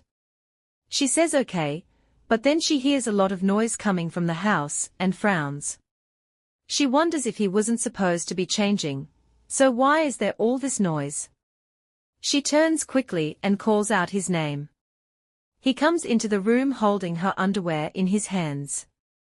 He tells her he washed them for her, and that she should get dressed. Her face turns bright red as she thinks to herself, her underwear. Why is he carrying that around in broad daylight? She jumps out of her chair and rushes to him. He looks confused as she grabs the underwear from his hands and yells at him to give it back. She is completely embarrassed and demands to know when he found time to wash these. Then she stops herself and tells him it doesn't matter, but why is he standing there half naked? He hums, not understanding, and she tells him to forget it. He says if she's finished eating, she should get dressed so they can head out. She says she's not done yet and asks for a few more minutes. Soon, we see them in an elevator heading down. She sneaks glances at him, but says nothing. She wonders to herself that he hasn't really said much today. They step out of the elevator and into a black sedan. She gets into the passenger seat, while he takes the front seat. She continues thinking to herself, whatever. It's not like sleeping with someone once automatically means you're dating, but still, shouldn't he at least say something? She blushes as she glances over at him. He's focused on the road, wearing a white undershirt with a black jacket over it. His black hair is messy, and he looks serious as he drives. Her lip quivers as she wonders what they are. Shouldn't they at least talk about this? Does she really have to ask him about it herself? Just thinking about it makes her feel down. They sit in silence for the rest of the drive until they reach the school. In the parking lot, she tightly holds a brown paper bag and thanks him for letting her borrow his shirt and his old assignment. He stands across from her, casually with his hands in his pockets. She tells him she has to get to class, so she'll see him later. She blushes when she sees him pull out his phone, and irritation bubbles up inside her. She calls his name, annoyed, and he looks up, asking if she's not going. She says he's doing this on purpose, right? He smirks and says, yeah. She screams, asking what's wrong with him. She starts hitting his chest, telling him that he's so mean to her. He laughs and says he's going to call and text her. He warns her not to ignore his messages, or he'll be sad. Then, he pulls the hood of her sweater over her head, telling her it's cold outside and she should wear it. He walks past her, saying he'll see her around. She stands still, trying to process what just happened. Her face turns red, as she replays everything in her mind. Suddenly, her phone rings, and she picks it up. Mr. Bae, she says. He asks if she got home okay last night. She says, oh, I was at a friend's house, cramming for exams. He then tells her that her parents flew back to Korea last night for some business, and are wondering where she's been. He tells her he'll let her parents know, but she should make sure to call them and let them know she's okay. He also tells her not to stay out too late tonight. She agrees and ends the call. She takes a deep breath and rubs the back of her head. It feels strange to have to check in every night, she thinks to herself. Looking down, she realizes that the notes in the bag still need to be worked on. She figures there's still some time before class, so she decides to work on her assignments. Meanwhile, our main guy is walking down the street when his phone buzzes. He checks the message and sees it's from No-eul. The message says, "Wanna get something to eat? On me." He smirks as he reads it and mutters to himself, so impatient. Our main girl says that he doesn't call, he doesn't text, and her parents were really worried about her. She apologizes, saying that maybe she's just gotten too used to living by herself and forgot to check in. But she asks Mr. Bae if something is going on at the company. He replies that nothing's going on, No-eul. She presses on, mentioning that when they left, her parents said they would be staying in China for a while, so isn't it a bit early for them to be back? He tells her that the adults will handle those things, and she should just focus on school. He tells her to hurry, since her parents are waiting. No-eul thinks over his words. She thinks to herself that it's been so long since she's seen her mom and dad. She steps into the house, wearing grey slippers, and greets her parents. Her mother looks at her and asks why she's home so early. No-eul calls out to her parents, asking if they are back earlier than expected. Her mom replies, saying she heard No-eul stayed up all night studying. Aren't you tired? No-eul laughs awkwardly and says she's fine. With exams coming up, she just wanted to be prepared. Her father looks at her confused. He stands up from his chair and says he's going to leave the girls to talk. No-eul asks, Dad, you're leaving already? He says he's just feeling a bit tired. No-eul says it must be work, huh? He looks stressed. Her mom frowns and crosses her arms, saying, Oh, it's nothing serious. He's just feeling a little sick. You know how he gets on planes. She then loosens up, her expression softening. Anyway, how's school? It must be exciting studying film. Does it meet your expectations? No-eul breaks into a sweat, and says that she hasn't learned much yet. But she did get to help one of her sunbaes on a shoot a while ago, and that was pretty fun. It's mostly just grunt work, but No-eul thinks she's built for it. Her mom frowns, telling her she shouldn't be happy with just running errands for people. She brings up how Mun Hae-young mentioned No-eul's struggles, just driving back and forth to her classes. As her mom talks, No-eul scrolls through her phone. Her mom continues, saying that she and her dad bought No-eul a studio apartment closer to campus. No-eul doesn't respond right away, staring at her mom. Her mom calls her name and asks why she's glued to her phone while she's talking. Blushing, No-eul apologizes.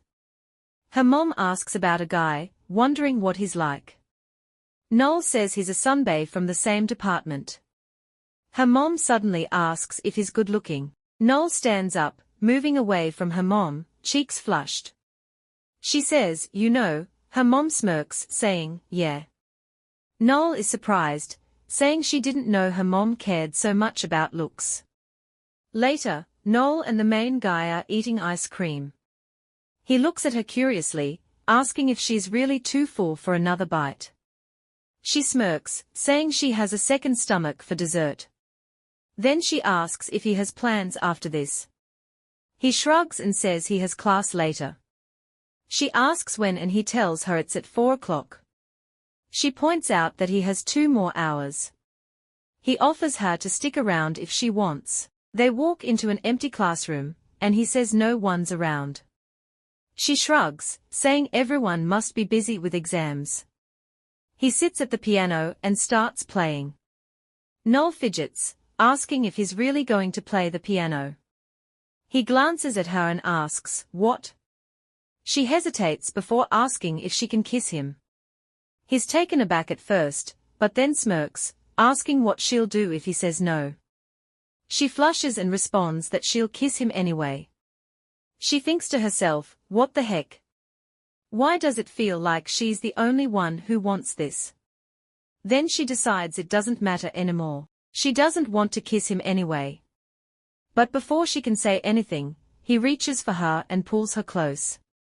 As he does, she wonders to herself, is this really happening? As they get closer, the main guy suddenly hears voices outside the door. A couple of classmates are talking, wondering if they hear something. One of them asks if it sounds like a cat meowing. They all start talking about it, trying to figure out if it's true. One of them mentions hearing that the drama club has been secretly keeping a kitten, hiding it from the security guards. Another one says they've seen it before in the yard. They all start talking about going to check it out and wonder if they should bring the kitten some treats. One of them suggests they take a quick look. Then, just like that, they all walk off. With wobbly legs, our main girl walks out of the school building. Suddenly, her phone rings. She answers it, smiling as she says, "Gaeong. I'm in front of the library, where are you?" Gaeong apologizes, saying she can't make it today because she has a ton of assignments to do. Our main girl says, "Oh, really? That's okay, good luck with your work." Gaeong apologizes again, saying they should study together next time. Our main girl agrees, saying, "Sounds good, talk to you later." The call ends, and our main girl sighs, thinking to herself that they spent almost an hour together in the club room earlier. After they finished, he told her to just stay put while he cleaned up after everyone, like always. He even used his own handkerchief to gently pad her dry. Without stopping to listen to anything she had to say, he just left. She wonders to herself if she's being played. Why does it always feel like she's the one making the first move? Is it really that hard for him to text her once in a while? She gets frustrated, especially with exams coming up. It's hard to focus when he keeps making her feel stupid. Earlier, when she admitted her feelings to him, and even now, when she has to ask him what they really are, it's like he's not even trying. He hands her a cup of coffee and says, "Here." She looks up from her books, surprised, and says, "Thanks." He just nods and says, "Yeah." As the sun sets, casting a warm glow over the city, the two of them walk away from the building. She asks him if he's going home, and he says, "Yeah." She thanks him again for the coffee, saying she really needed it. He replies, "It seemed like it." She raises an eyebrow and retorts, "What's that supposed to mean?" He smiles casually and says, "You could barely turn the page." She frowns and argues, "That's your fault. I'm usually really focused when you're not around." He chuckles and says, Sure, totally." He asks if she wants to come with him, but she says she can't and has to go home. He frowns, saying it's fine and he'll walk her to her car. She thinks to herself that they are about to separate again, and she still hasn't figured out where they stand. She's tired of pretending it doesn't bother her. She calls him Sunbae, and he responds with an uninterested "yeah." With a smile, she admits she likes him, but he doesn't seem to care. He brushes it off, questioning what would really change between them if they started dating. She pauses, knowing what he's saying, but still wants him. She tells him he's a jerk, but she still wants to go out with him.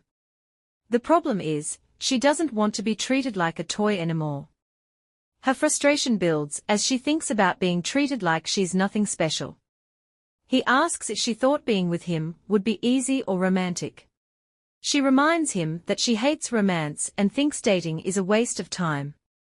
He extends his hand, suggesting they'll just fight and make up every day. She responds that she already knows he's a jerk and has nothing to offer beyond his looks. But despite all that, she still wants him. Even if dating him would suck, she can't help how she feels. He lets out a sigh and tells her straight up that there are a lot of things more important to him than her. He looks at her seriously and asks if she really wants to be with someone who would say something like that to her face. Her face falls, feeling hurt by his words. He then adds that they should stop giving each other any unnecessary trouble. He tells No-eul that she'll get over it eventually, so she shouldn't waste her feelings on him. She thinks to herself that even after hearing such a harsh response, she still didn't want to give up.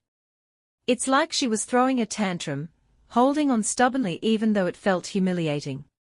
Just when her confession, which ended up sounding more like a fight, was about to end, he finally gives in and gently pats her on the head. He tells her that he won't be a good boyfriend, looking her straight in the eye with all seriousness. He warns her, saying it's up to her if she still wants to go for it. She says okay and that she gets it. When they first started dating, it was exam week, so most of their time was spent studying together in the library. He can't seem to stop staring at his notes. Can he even call this a date?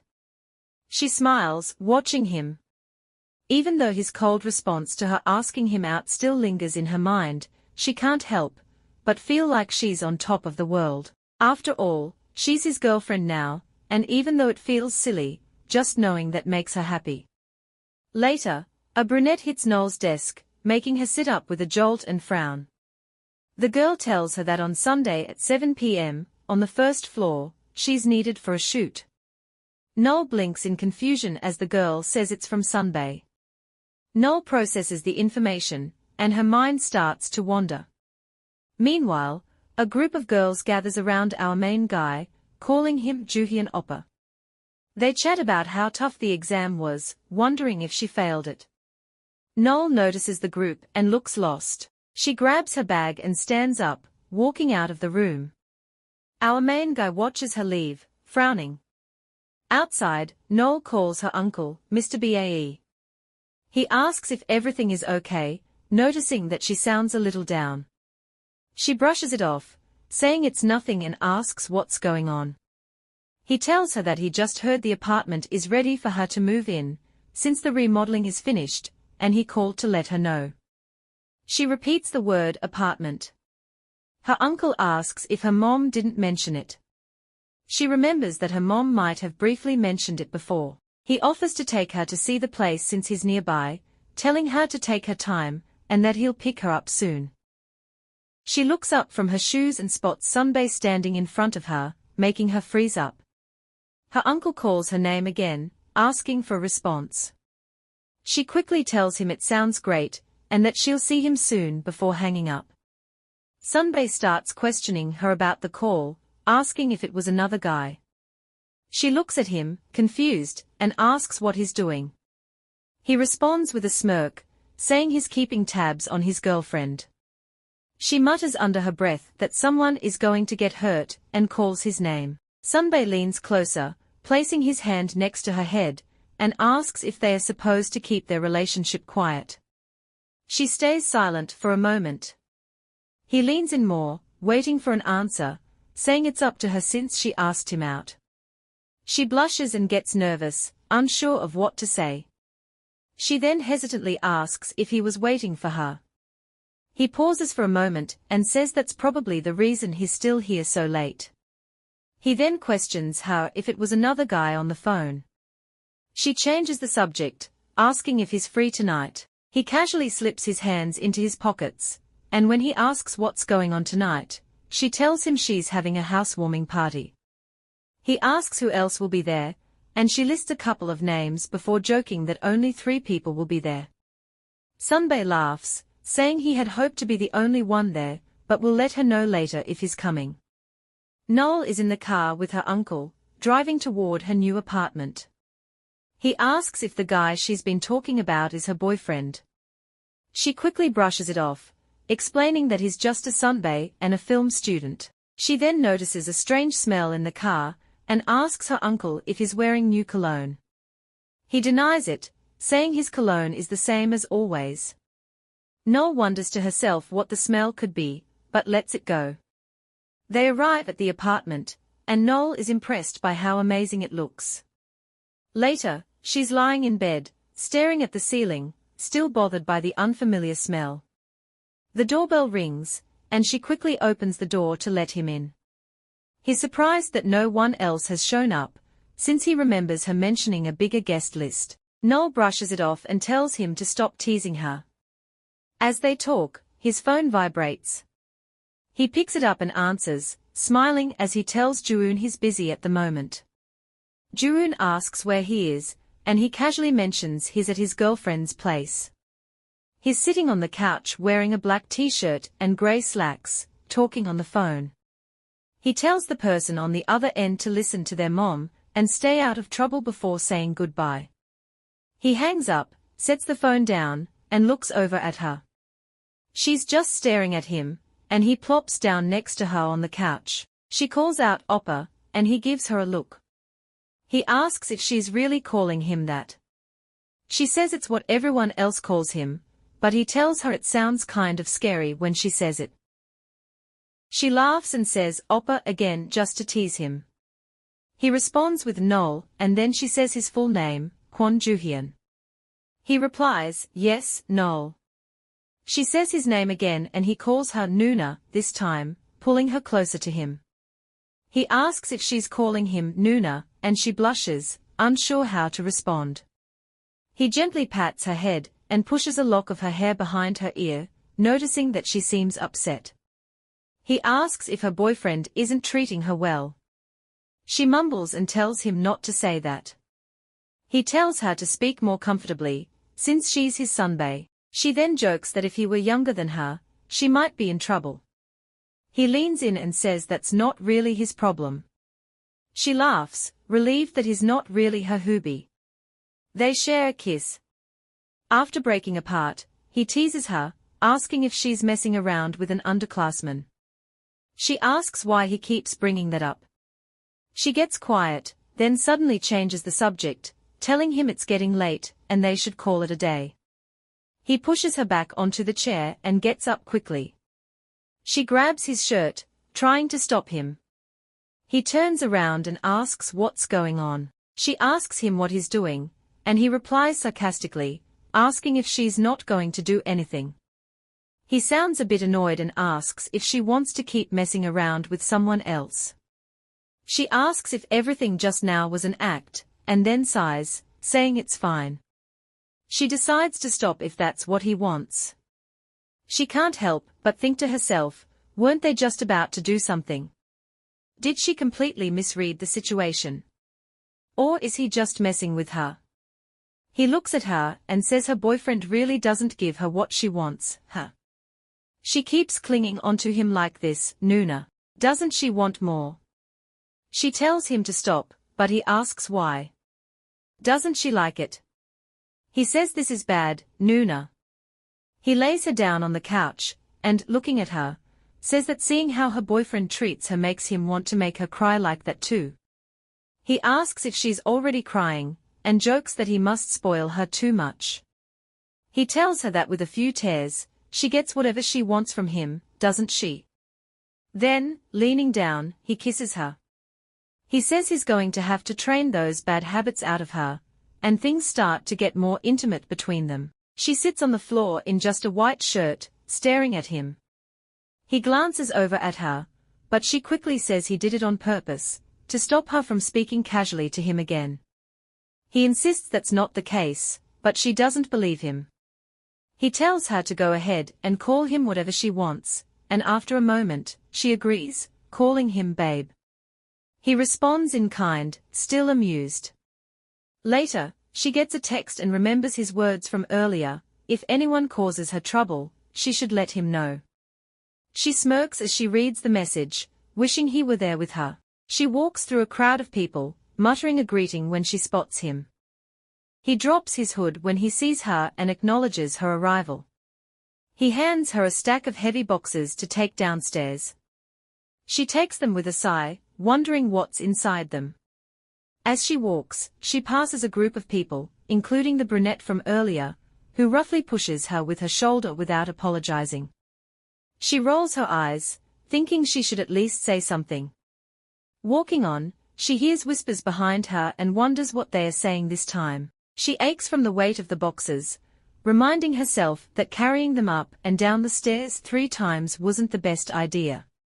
The whispers continue, and she's frustrated that the girls aren't just saying things to her face. She catches sight of the brunette again and marches toward her, determined to finally have a word with her. The girl asks what our main girl wants to talk about. She demands to know if the brunette was talking behind her back just now. If she has something to say, then she should say it to her face. What's the problem with her? The brunette glares at her before saying that she really has no shame, does she? Our main girl asks if she committed a crime or something, wondering what she has to be ashamed of. The brunette snaps, asking if she's playing dumb, or just plain stupid. Does she have any idea how bad things got after she stormed off at the freshman welcome party? Our main girl remembers the party. Yeah, she did leave pretty suddenly. The brunette goes off, saying that ever since she opened her big mouth and left, all the other freshmen have been treated terribly by the upperclassmen. Does our main girl think the freshmen were just falling in line because they like being treated like that? They are not idiots. What makes her think she's above everyone else? They all got into this school the same way she did. She's not better than them. The brunette continues to rant, asking if she thinks everyone was sucking up to the upperclassmen because they enjoyed it. A girl with black hair taps the brunette, agreeing with her, saying, "Yeah, yeah." A guy rolls his eyes and adds, "It's true. Ever since she stormed off, things got way worse for all of us." Another girl chimes in, saying, "Totally. And we're still dealing with the upperclassmen's crap." More freshmen gather around, angry and throwing tantrums. Our main girl starts to panic, thinking, "Oh no, was she really just being selfish this whole time? It wasn't like she meant to cause all this trouble." She quickly tries to explain, saying there must be some misunderstanding. Just then, a bunch of seniors come over, one of them asking what the commotion is about. Did they get into a fight or something? A professor arrives, walking up to our main girl and asking if everything is okay. He then asks if Jooheon, the guy who was talking to her earlier, was involved. He remembers she's the freshman class president, right? The brunette answers with a shaky voice, confirming that yes, she is. The professor looks at them, and then says that if he's not mistaken, it seems like she and her friends have been bullying this classmate. Our main girl freezes, tongue-tied, as the professor tells them to explain everything. The students murmur, the tension thick in the air. No-eul quickly tries to explain, but the senior shouts at her. The brunette mockingly raises her hand and tries to deny everything, but our main guy cuts her off, telling her they are not fools and won't fall for her excuses. Another senior tries to say something, but doesn't finish the sentence. No-eul can feel things spiraling out of control. A new senior steps in, trying to smooth things over, putting his hand on the brunette's shoulder and laughing it off. He tells the professor not to worry, saying the upperclassmen will handle it and apologizes on their behalf. Our main girl silently judges him, thinking he's just throwing out an insult. The professor speaks calmly, trying to explain that disagreements happen, but they shouldn't gang up on someone. He reminds them of a similar situation last year, and hopes they'll behave moving forward. Turning to the group, he announces they'll postpone the shoot and tells everyone to go home and reflect. Our main girl interrupts, calling the professor's attention. When asked if she has something to say, she clarifies that it was just a conversation, not bullying. The professor seems doubtful, but she stands firm, saying they were all adults and not causing trouble. Later, on a call with Sunbae, she updates her on what happened. Sunbae wants to know what happened next, and she confidently tells her that she talked it through with the professor and the first years, and those upperclassmen couldn't touch any of them. After she talks to him on the phone, No-eul wonders if he knows what her classmates said about her later. They were saying how nice she is, how they totally misjudged her. She tells him they even invited her out for drinks, and she's on her way there now. He's surprised and says that's pretty bold. No-eul asks what he means by that, and he brings up her boyfriend, asking if she thinks he even cares. She replies sarcastically, saying he doesn't even sound like he's begging for her back. She tells him if he can say he loves her, then she won't go out. For a moment, she goes quiet, blushing a little. He just tells her to have fun. She smirks and says she's going to drink a lot and have so much fun, she won't even think about him. Annoyed, she adds that she's going to play nice with her classmates and hangs up. At the party, No-eul tries to stay calm, not wanting to say anything she might regret, but her classmates keep pushing her to open up. The brunette from earlier teases her, saying since she's late, she should chug her first drink. Another classmate joins in, saying she should lighten up. No-eul rolls her eyes, grabs the glass, and drinks it all in one go, surprising everyone. The brunette laughs, but No-eul just wipes her lips and asks for more. The brunette says one drink is enough, but she's clearly amused. A guy in a black shirt apologizes, saying they were acting childish, but No-eul tells him it's fine. She admits she messed up earlier, so it's on her. The group agrees to forget about it and be friends from now on. One classmate pours more alcohol and suggests No-eul give a toast, since she's the class president. No-eul rolls her eyes, asking if this is a wedding now. If they want a toast so badly, she'll do it. Everyone tells No-eul there are no hard feelings, and to just cheer up. They say not to drag things out and that she should just do it already. No-eul sighs and agrees, saying okay, okay. She stands up and starts her toast. She says that they've all had their misconceptions about her, and yes, she made a mistake. But she admits that they are all responsible for how things went down. As class president, she should have done more to stop people from turning against her, and it could have been fixed with a simple conversation. She reminds everyone that they'll all have to see each other for the next 4 years, maybe even for the rest of their lives, so it's better to just move on. She finishes by saying, "Let's let bygones be bygones and get along from now on." Cheers, everyone. Everyone cheers and clinks their drinks together. No-eul smiles, feeling a sense of acceptance from her classmates. But then, some classmates start complaining, saying they're so full and that No-eul might have had a bit too much to drink.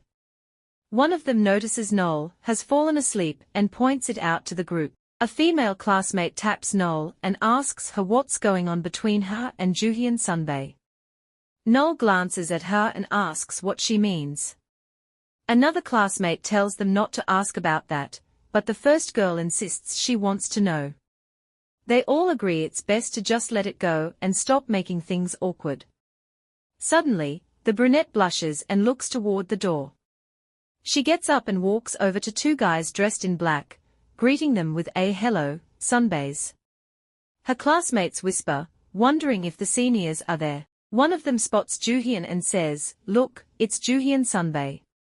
The brunette laughs, saying she didn't expect him to show up, and the other senior with him replies, "He's here too, you know."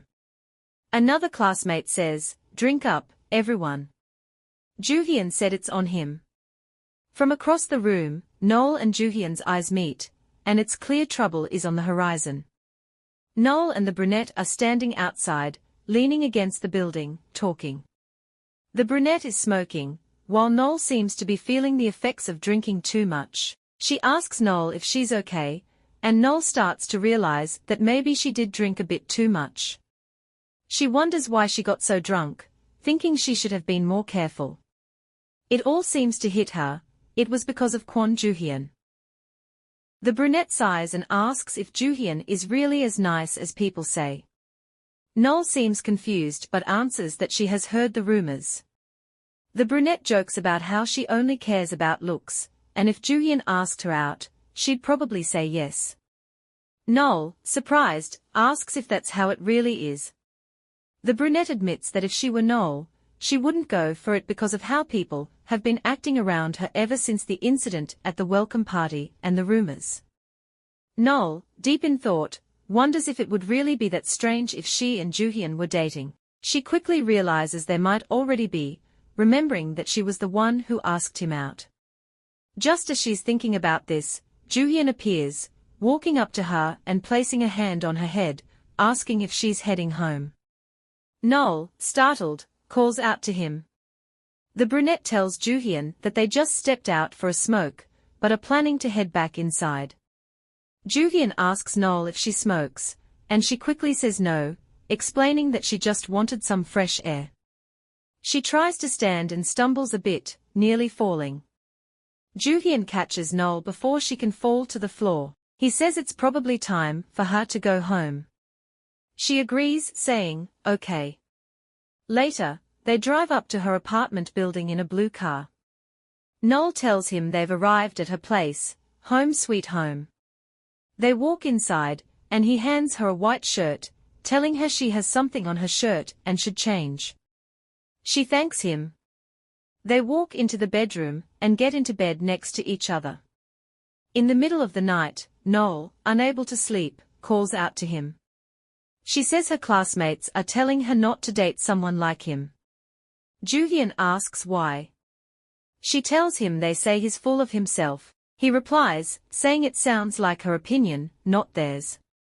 No-eul insists she's being serious. Then she admits that even though they said that, she decided to go ahead and date him because she really likes him. Jooheon closes his eyes after hearing that.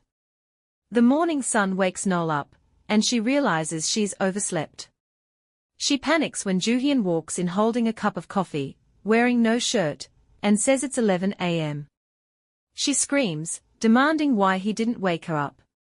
He asks if she's a child, that it's not his job to wake her up. She says she's late and has to run. Jooheon asks when her class ends, and she replies, by noon. She starts getting dressed, but he stops her, saying class will almost be over by the time she gets there. He suggests she just have some breakfast. No-eul says she can't risk her attendance grade. Jooheon tells her he'll buy her lunch afterward and takes a sip of his coffee. No-eul agrees, saying, deal, and promises to call him after class. As she heads toward the door, she stops and asks if she said anything weird while she was drunk, unsure if she blacked out. She remembers him walking into the bar, but nothing after that. Jooheon calls her name, saying she's terrible at acting, which makes No-eul blush. She quickly rushes out the door, saying she'll see him at lunch. After closing the door behind her, No-eul pauses in front of it, thinking for a moment. Our girl No-eul sits alone, wearing casual clothes and a face cap, deep in thought. She's just waiting when suddenly, she hears someone call her name. She looks up and sees Oppa, who smiles and says it's a good thing he ran into her. He asks what she's up to and says they should go somewhere since they've got places to be. He asks if she has classes today. No-eul looks surprised and says Haejin Oppa. Then she adds that she has plans with Jooheon Sunbae, who's supposed to meet her here soon. Oppa raises an eyebrow, curious about when Jooheon will show up, and says he's really not a gentleman for leaving them hanging like this. No-eul asks what he means, both of them confused. She wonders where Oppa wants to go anyway. He grins and says she'll be surprised when she sees it. Just then, they hear footsteps approaching and look up to see a dark-haired man walking toward them. No-eul and Oppa both turn to look, and the man, who turns out to be Sunbae, smirks and says they should grab lunch together. Oppa scratches the back of his head and says, "Speak of the devil, I was just asking when Sunbae would get here." Sunbae looks at No-eul and says, "Really? Well, that's too bad. Looks like No-eul and I already have lunch plans." He then turns to No-eul and asks if she's thought about what she wants to eat yet. No-eul asks him the same thing and wonders what he wants to eat. He shrugs and says he was actually planning to make him eat whatever he wanted. Oppa sits on the bench next to No-eul, puts a hand around her shoulder, and says No-eul's coming with him to a part-time gig he got offered at a shoot. He asks Sunbae if he wants to join them. Both No-eul and Sunbae look at him, surprised, and say they never agreed to anything like that. Sunbae grabs No-eul's hand and pulls her away, shaking his head and saying, "A gig? You've got to be kidding me." Sunbae tells Oppa to leave, saying he's going to go feed his girl. Oppa quickly says the gig is for extras in director Kim Seo-doo's shoot, and he had to beg for the opportunity. He pleads for Sunbae to come with them, but Sunbae just scoffs and says if Oppa had to beg for it, he can go alone. No-eul grabs Sunbae's arm to stop him from walking away, drawing the attention of both boys. She mentions that director Kim Seo-doo is working on a new project. Oppa adds that they'll love it and it's right up their alley. Sunbae points out that No-eul hasn't eaten breakfast and wonders if she'll be fine.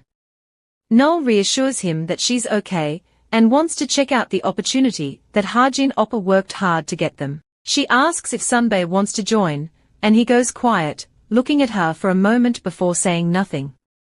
Later, the three of them are in a busy town. No-eul and Oppa sit, both wearing grey, while Sunbae stands in dark clothes. No-eul wonders why Sunbae gets to dress like a nobleman while they look so plain. Sunbae tells her not to act dumb, she knows why. No-eul says she doesn't understand, and Oppa jokes that it's because they are in love. He tells them to get to work since they've been assigned their parts. Oppa pushes No-eul and Sunbae in one direction, but they tell him to stop. He reminds them to meet Jooheon after the shoot and pick a spot to wait in case they get separated. He tells them not to move from that spot. Sunbae repeats the instruction and asks why they shouldn't move. He looks at No-eul and asks if she knows why, and she nods, confirming that she does. She says goodbye, and Sunbae, still confused, mutters that he doesn't get it. No-eul and Sunbae exchange a look. The crowd around them whispers, noticing them. They wonder who the guy next to No-eul is, especially with her wearing the hat. They talk about how he's the director's hubby, and came out today to be an extra on set. Some people think it's a waste to use someone as handsome as him for such a small role, while others joke about how he's better looking than Jooheon. They wonder if they should try talking to him. No-eul goes quiet, lost in thought. Sunbae notices and asks what she's thinking about. No-eul shakes her head, saying she's not thinking about anything. Then No-eul calls out to Sunbae and asks him a question. She asks if he ever gets jealous. Before he can answer, someone calls out to No-eul, telling her to stop sitting around because they are rolling. No-eul quickly apologizes and gets to her feet, saying it's her first time. A man pulls her away, leaving Sunbae standing alone. Later, Sunbae talks to a dark-haired girl, asking how he could ever leave her behind. The girl, looking at him with affection, says "my lord," and wonders if she has to keep watching him make sacrifices for her. She says she can't bear it, and they embrace each other. Meanwhile, No-eul watches them with a pout. Someone calls for a break, announcing a 40-minute lunch. No-eul bows to the director and thanks him. Then someone else calls her name, and she turns to see Hajin Oppa. He tells her they should eat, and he brought her a lunch box. He slides it over to her. No-eul thanks him and mentions how uncomfortable the prop shoes they gave them were. She asks how he's holding up. Oppa says he's fine, adding that she was just sitting the whole time. She then asks where Jooheon Sunbae is. Oppa says he saw Jooheon being dragged away by the director earlier, for one more scene. No-eul says she understands. With a face like his, it makes sense to put him in a bigger role instead of keeping him in the background. She adds that the staff seems to love him, too. She says it's a good opportunity, but doesn't explain more. Sunbae suddenly takes a piece of her food, making her look up at him in confusion. He says he's hurt because they are eating without him, thinking they had a date. No-eul compliments the food, saying the meal here is great. She asks if the food at other shoots is usually this good. Oppa laughs and says no, it's usually way worse. He calls the other meals he's had basically trash compared to this one. He picks up some food with his chopsticks and moans in pleasure as he eats. No-eul tells him to slow down, worried he'll get sick. Oppa shakes his head, saying there's no way he could ever get sick of this food. No-eul then turns to Sunbae and asks if he comes to shoots often. Sunbae replies, sometimes. No-eul laughs and says sometimes. Oppa chimes in, saying Sunbae was the talk of the town for turning down Professor Jin's invite to be an extra. He jokes that he thought Sunbae was crazy to turn down such a sweet offer. Sunbae doesn't seem bothered and just says whatever. Oppa turns to No-eul, saying her boyfriend's one crazy guy. No-eul repeats the word boyfriend in her head, feeling a bit surprised. Sunbae picks up on the insult in Oppa's words and asks who Oppa is calling crazy. Oppa smirks, asking why Sunbae's mad. He laughs, saying Sunbae is mad, isn't he? The two of them start fighting with chopsticks above No-eul's head. She thinks to herself that she'll have to get used to hearing the word boyfriend coming out of someone else's mouth. Just then, a new voice interrupts. A girl, with brunette hair and casual clothes, screams at No-eul and Oppa, asking what they are doing. Both of them quickly apologize. The girl tells them they shouldn't play with their food. She then asks if they are extras from the film school she's heard about. They confirm they are. The girl says they are sweet for taking time out of their busy schedules to help, but reminds them that this is still a workplace, so they need to keep their voices down. Oppa apologizes again, explaining that it's No-eul's first time at a shoot like this, and he'll try harder to keep him in line. Sunbae quietly fumes, his frustration growing as Oppa's words reach his ears. The brunette laughs, saying it's really okay, but they should try to be a bit more mindful.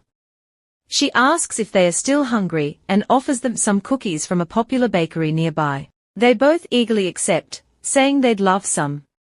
She hands them a cookie in a bag, telling them to each take one. A little boy runs up to her, calling her mommy, and jumps into her arms. She asks how the scene went, and he says he cried on command without prep. She praises him for it.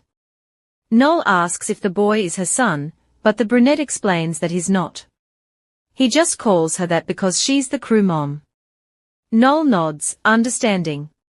The boy looks at the trio, and suddenly asks how old No-eul is. She answers she's 20. The boy asks her name, and she tells him it's No-eul. He introduces himself as Jooheon and says he's 10. Jooheon walks up to her, extends his hand, and she shakes it, saying it's nice to meet him. He smiles and thanks her before asking if she will marry him. No-eul freezes and turns red, asking her. Jooheon says when he's older, they should get married. Oppa laughs as No-eul nervously tries to respond. No-eul asks if he even knows what marriage means. He puts his hands on his hips and says of course he does, pointing out his parents are married. No-eul pulls him close, saying she's pretty sure his parents wouldn't approve. He says she's pretty, and they'll love her. No-eul turns away, saying he's half her age. He responds that 10 years isn't a big deal, his mom is 11 years older than his dad. Meanwhile, we see Joohyun's dad begging the brunette, apologizing and calling her baby Nuna. He's always the one who starts arguments wrong, which makes everyone laugh. The brunette asks if Joohyun's parents are on set today. He says his uncle manager drove him here, and his dad will pick him up later. His dad's been upset about getting scolded by his mom yesterday, so they are planning to eat something good to cheer up. No-eul laughs and says lucky him. Joohyun then asks again if No-eul will marry him. Sunbae interrupts, saying she doesn't want to. Everyone looks at him in surprise. Joohyun asks who Sunbae is, and Sunbae tells him to introduce himself first. Joohyun says his name and age. Sunbae smiles and says the kid's barely old enough to have his name written down. Joohyun glares at him and asks what that means. A man shouts Joohyun's name, saying they are about to start rolling and need to get him back to set. Joohyun groans, saying they are starting already. He takes the man's hand and tells No-eul he's off, but he'll see her again and they should get married, okay. No-eul smiles and says good luck on the shoot. She then tells Sunbae that Joohyun is just 10 years old. Sunbae says he knows that. Later, No-eul and Sunbae enter a room. No-eul says she's feeling sleepy but had fun. She flashes a lazy smile as she takes off her sneakers. She tells him she'll shower first if he doesn't mind. Sunbae grabs her from behind, resting his head on her neck. He turns her around, and she protests, saying she should shower first. He asks if he can't even kiss her. She calls his name and asks if he's not tired after such a long day. He kisses her on the forehead, and she says she's all sweaty. He holds her waist and says maybe they should have just gone out for lunch instead. She trails off as she speaks. He says she wanted to wash up, right? Should he join her? The duo converse in the bathroom and gets intimate. Sunbae is eating while No-eul sits beside him. She asks what he means, and he tells her that he's not going to go into the industry. She asks why, and he says he doesn't want to make things harder for himself on purpose. She's confused and says she sometimes has trouble understanding him. He asks what's bothering her now, and she says that at first, he seems to have this big ego. He puts on his glasses and tells her that he doesn't really know what she's talking about, but maybe he's just not as desperate to prove anything like she is. She asks what his plans are after graduation, and he hums before saying he might tutor schoolers because he likes teaching and is good at it. She tells him she could see herself working a regular 9-to-5 job too, but she doesn't plan to get into the film industry. He gets the feeling she's thinking about something else and tells her that he'll be good at whatever he does. She says he should try acting though. He looks at her confused and asks if she really thinks he'd be an actor. She tells him that the kids in her department always joke about how he might become a famous actor someday and blacklist anyone he holds a grudge against. He sighs and takes off his glasses, asking what kind of crazy rumor that is. She holds out her pinky and asks him to promise that he'll never become an actor. He starts typing on his keyboard and asks if she's really into that. She says it's just a pinky swear. He agrees, saying he promises, though he doesn't sound convinced. Then he calls her name and says that she's the real mystery, not him. She likes the sound of that and says it sounds fancy. Later, after midterms are over, we see a group of freshmen sitting at a table. One of them says it's unusual to see them all grouped up here. Another asks what's going on, why do they look so down? Oppa laughs and says they look like they saw a ghost. He then calls out to No-eul, and she calls back to her best friend. No-eul explains that before they even had a chance to relax, they got hit with a bunch of assignments out of nowhere. She remembers a teacher sarcastically telling her to turn them in by next Monday, saying they shouldn't overwork themselves. No-eul says none of them expected to have deadlines so soon. Oppa asks if it's that young lady professor again, the one who always hits them with deadlines when they least expect it. No-eul confirms and says she sees what he means. Oppa says he doesn't envy her, especially with the timing, since they'll only get busier with the school festival coming up. No-eul asks if the festival is next semester, but Oppa says it's usually then, but they moved it earlier this year. It has something to do with the big scandal last year, though he doesn't know the details. No-eul is surprised and says she didn't even hear about that. A brunette girl joins the conversation, and says their school festivals are pretty notorious. No-eul asks if that's true, and the girl says yeah, for being a total snooze fest. Oppa reacts, twitching his jaw, and says she's spoiling the plot twist for everyone who doesn't know yet. The brunette girl shrugs and says it's not really a secret. Oppa says it's just a reason to try harder this year. No-eul asks if there will be meetings about the festival, and Oppa says no, the Sunbays will email them. The freshmen aren't expected to do much, just help out here and there. No-eul asks if they already know what they'll be doing, and Oppa says yep. The brunette girl asks what exactly they'll be doing, and Oppa turns away, saying who knows. They just have to know their place and let the auteurs come up with the ideas. The brunette girl calls that lame and says he should just tell them. No-eul agrees, asking what it is. Oppa tells them they are the film department, so they are going to create a Golden Age cinema-themed bar and cafe. He asks if they think it's a bad idea, and seeing their faces, he tells them they need to pick out costumes. He's glad he ran into No-eul because Jooheon is in charge, and needs someone to follow him to the costume shop. He asks if there are any volunteers. When no one steps up, he points at No-eul and tells her she's nominated. She protests, saying she's busy today, and has all the deadlines she mentioned earlier. He laughs and says it's not going to take long to pick out some lame costumes, so she should just have fun with Jooheon. He waves her off and leaves. No-eul calls his name, but he doesn't stop. Next, No-eul walks alone in a part of town she's never been to before. She wonders why there are so many hills here, and how she's going to find time to do her assignments. Then, someone calls her name.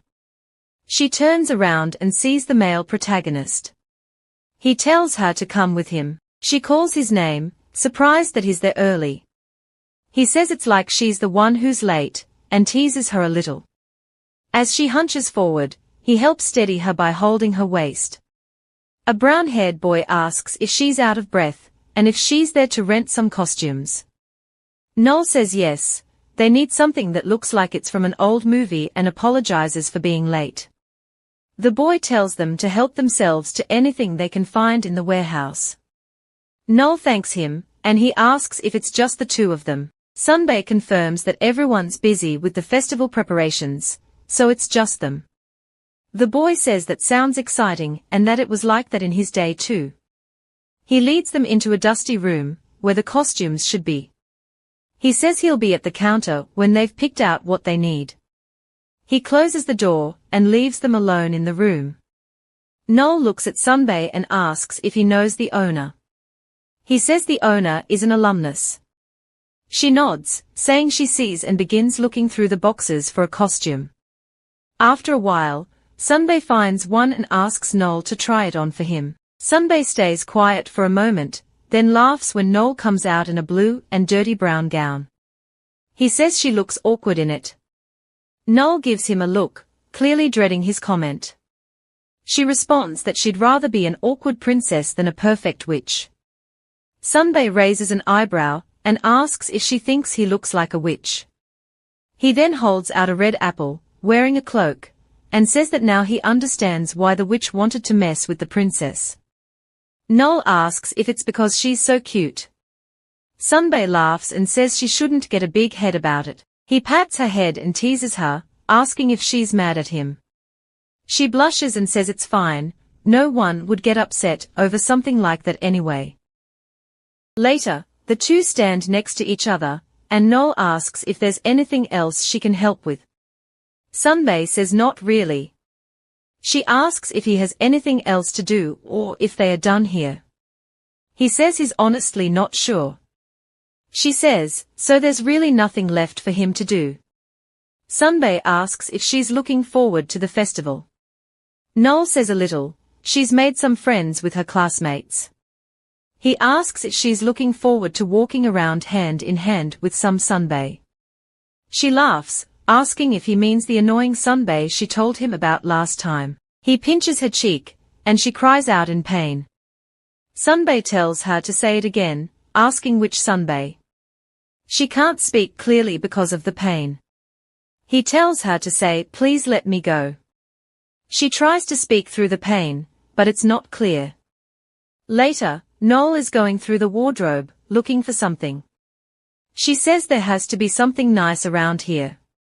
Then, she finds something and calls Sunbae over to try it on. He looks at the uniform and says she has strange taste. It's a police commander's uniform. She holds it out for him and says it's a uniform. He asks why she wants him to wear it. She responds, asking if men in uniform aren't popular. Sunbae says he wouldn't know. No-eul asks Sunbae why he bought the handcuffs. He gestures to them and says they just looked fun. He tells her to give him her hands. She asks why, and he says both hands. She wonders what he's trying to do, and then he clasps their hands together.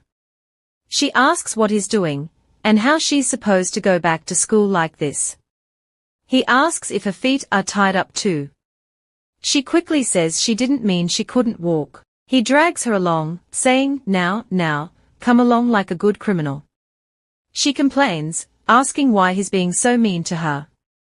Next, they are sitting across from each other at a table, with plates of food between them. No-eul raises her hands in frustration, saying he's taking things too far. She asks how she's supposed to eat like this. Sunbae casually says there are plenty of ways.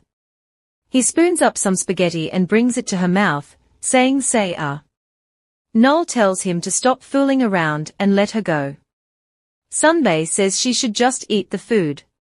He shoves it into her mouth, and she chews. He asks if it tastes good, and she wonders if they really need to do this. Later, he takes her to his house and helps her floss. He asks if she's not going to brush her teeth. She says she can do it herself if he lets her go. He tells her to open her mouth wider, but she refuses. He warns her that if she bites her lip by accident, it'll hurt, so she should just open wide, and he'll let her go soon. He tells her she's being a good girl, and to stay like that for him.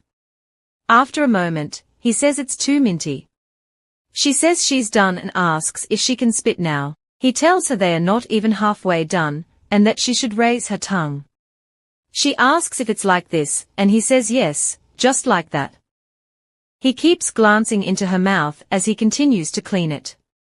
Later, they sit on the couch, and No-eul is still handcuffed. Sunbae holds out a chip and asks if she wants some. She reminds him that she already said he should undo the handcuffs, and she'll feed herself. She wonders if they should be going to sleep soon, and how long he plans to keep this up. He says whatever, more chips for him, and starts eating. He tells her to relax, it's nice having someone do everything for her. She says it's actually uncomfortable. He asks if she really wants him to undo them. She says yes, really. He says fine, but he'll let her go on one condition. She asks what kind of condition. He says a peck on the lips will do. She asks if that's it, and he says he's a sucker for pretty women. She says he's ridiculous. He asks if that's a no. She looks at him uncertainly and asks if he'll really let her go if she does it. He says obviously. She leans forward and kisses him on the lips. He kisses her back, then pulls away and asks her to kiss him more properly. She reminds him that he said just a peck would be enough. He lies down on the couch next to her, and she says he promised to undo the handcuffs. Somehow, they end up in the living room, still handcuffed. He ignores her and goes in for another kiss. She stops him and says that he should answer one thing. He asks what it is. She asks if he's joking about all this. He asks if it seems like a joke to her. She asks if he's some kind of pervert. He asks if that's what she calls it. She gets flustered, and he cups her cheek, saying how unfortunate it is that her boyfriend might actually be a pervert. He gets closer to her, and they get more intimate. She ends up being stuck in the handcuffs all night. The two of them continue to be close, and even though she thinks it's over when the handcuffs finally come off, her hands stay tied up in his warm grasp for the rest of the night. Weeks fly by after midterms, swept away by an endless flow of assignments. By the time she notices, it's already the day of the school festival. She sees her classmates rushing around to finish preparations, but she's not really involved. Jooheon had warned her a few times that she'd be in trouble if she didn't show up on time for the festival. The next week, No-eul and her female friend are walking down the street. The friend says that everyone said it would be lame, but it's actually nice. No-eul agrees, saying it's totally nice. They both admire the festival decorations. Then No-eul says that the campus doesn't look half as bad as it usually does when it's all dressed up like this. She wants to enjoy the festival more, but they've got overnight studio sessions coming up soon. No-eul asks Gaeong if her department is doing anything for the festival. Gaeong says they're selling something, but she's not really involved. No-eul suggests that Gaeong should come by her department's bar later. Gaeong is surprised and asks if she can really come. No-eul nods and says it'd be great to have her around for the festival. Gaeong calls out her name, saying she has a lot to catch up on, but she'll definitely stop by if she can. No-eul tells her to just head over whenever she can. Next, No-eul peeks through a curtain and greets the freshmen who are moving things around. One of her brunette classmates asks why she's so late since she was supposed to come earlier. No-eul apologizes, saying she had something to do. The brunette tells her to save the excuses and just go change. No-eul asks what role she's playing, and the brunette tells her she's going to be Cinderella. No-eul jokingly asks if she's supposed to be the evil stepmother, and the brunette says yes. She's taking one for the team and playing the bad guy. No-eul teases that maybe it's because the brunette just wants to bully her. The brunette laughs, saying that's not it. She just thinks No-eul is perfect for the main role. No more wasting time, No-eul should go get changed. No-eul agrees and asks if the main guy is around today. The brunette says Sunbae is here, but she's not sure where he went. She adds that she and Jooheon Sunbae will be wearing matching outfits. No-eul asks if Sunbae is one of her stepsisters. The brunette laughs and says no, they just have the same aesthetic. Finally, No-eul prepares for the show. Later, she's at a shopping mall with Oppa and Sunbae. Both men try to grab her attention, arguing over who she should spend her time with. If you're eager for the next chapter, drop a comment expressing your interest in a part 4. Don't forget to subscribe and hit the notification bell to stay updated. Until next time, ciao.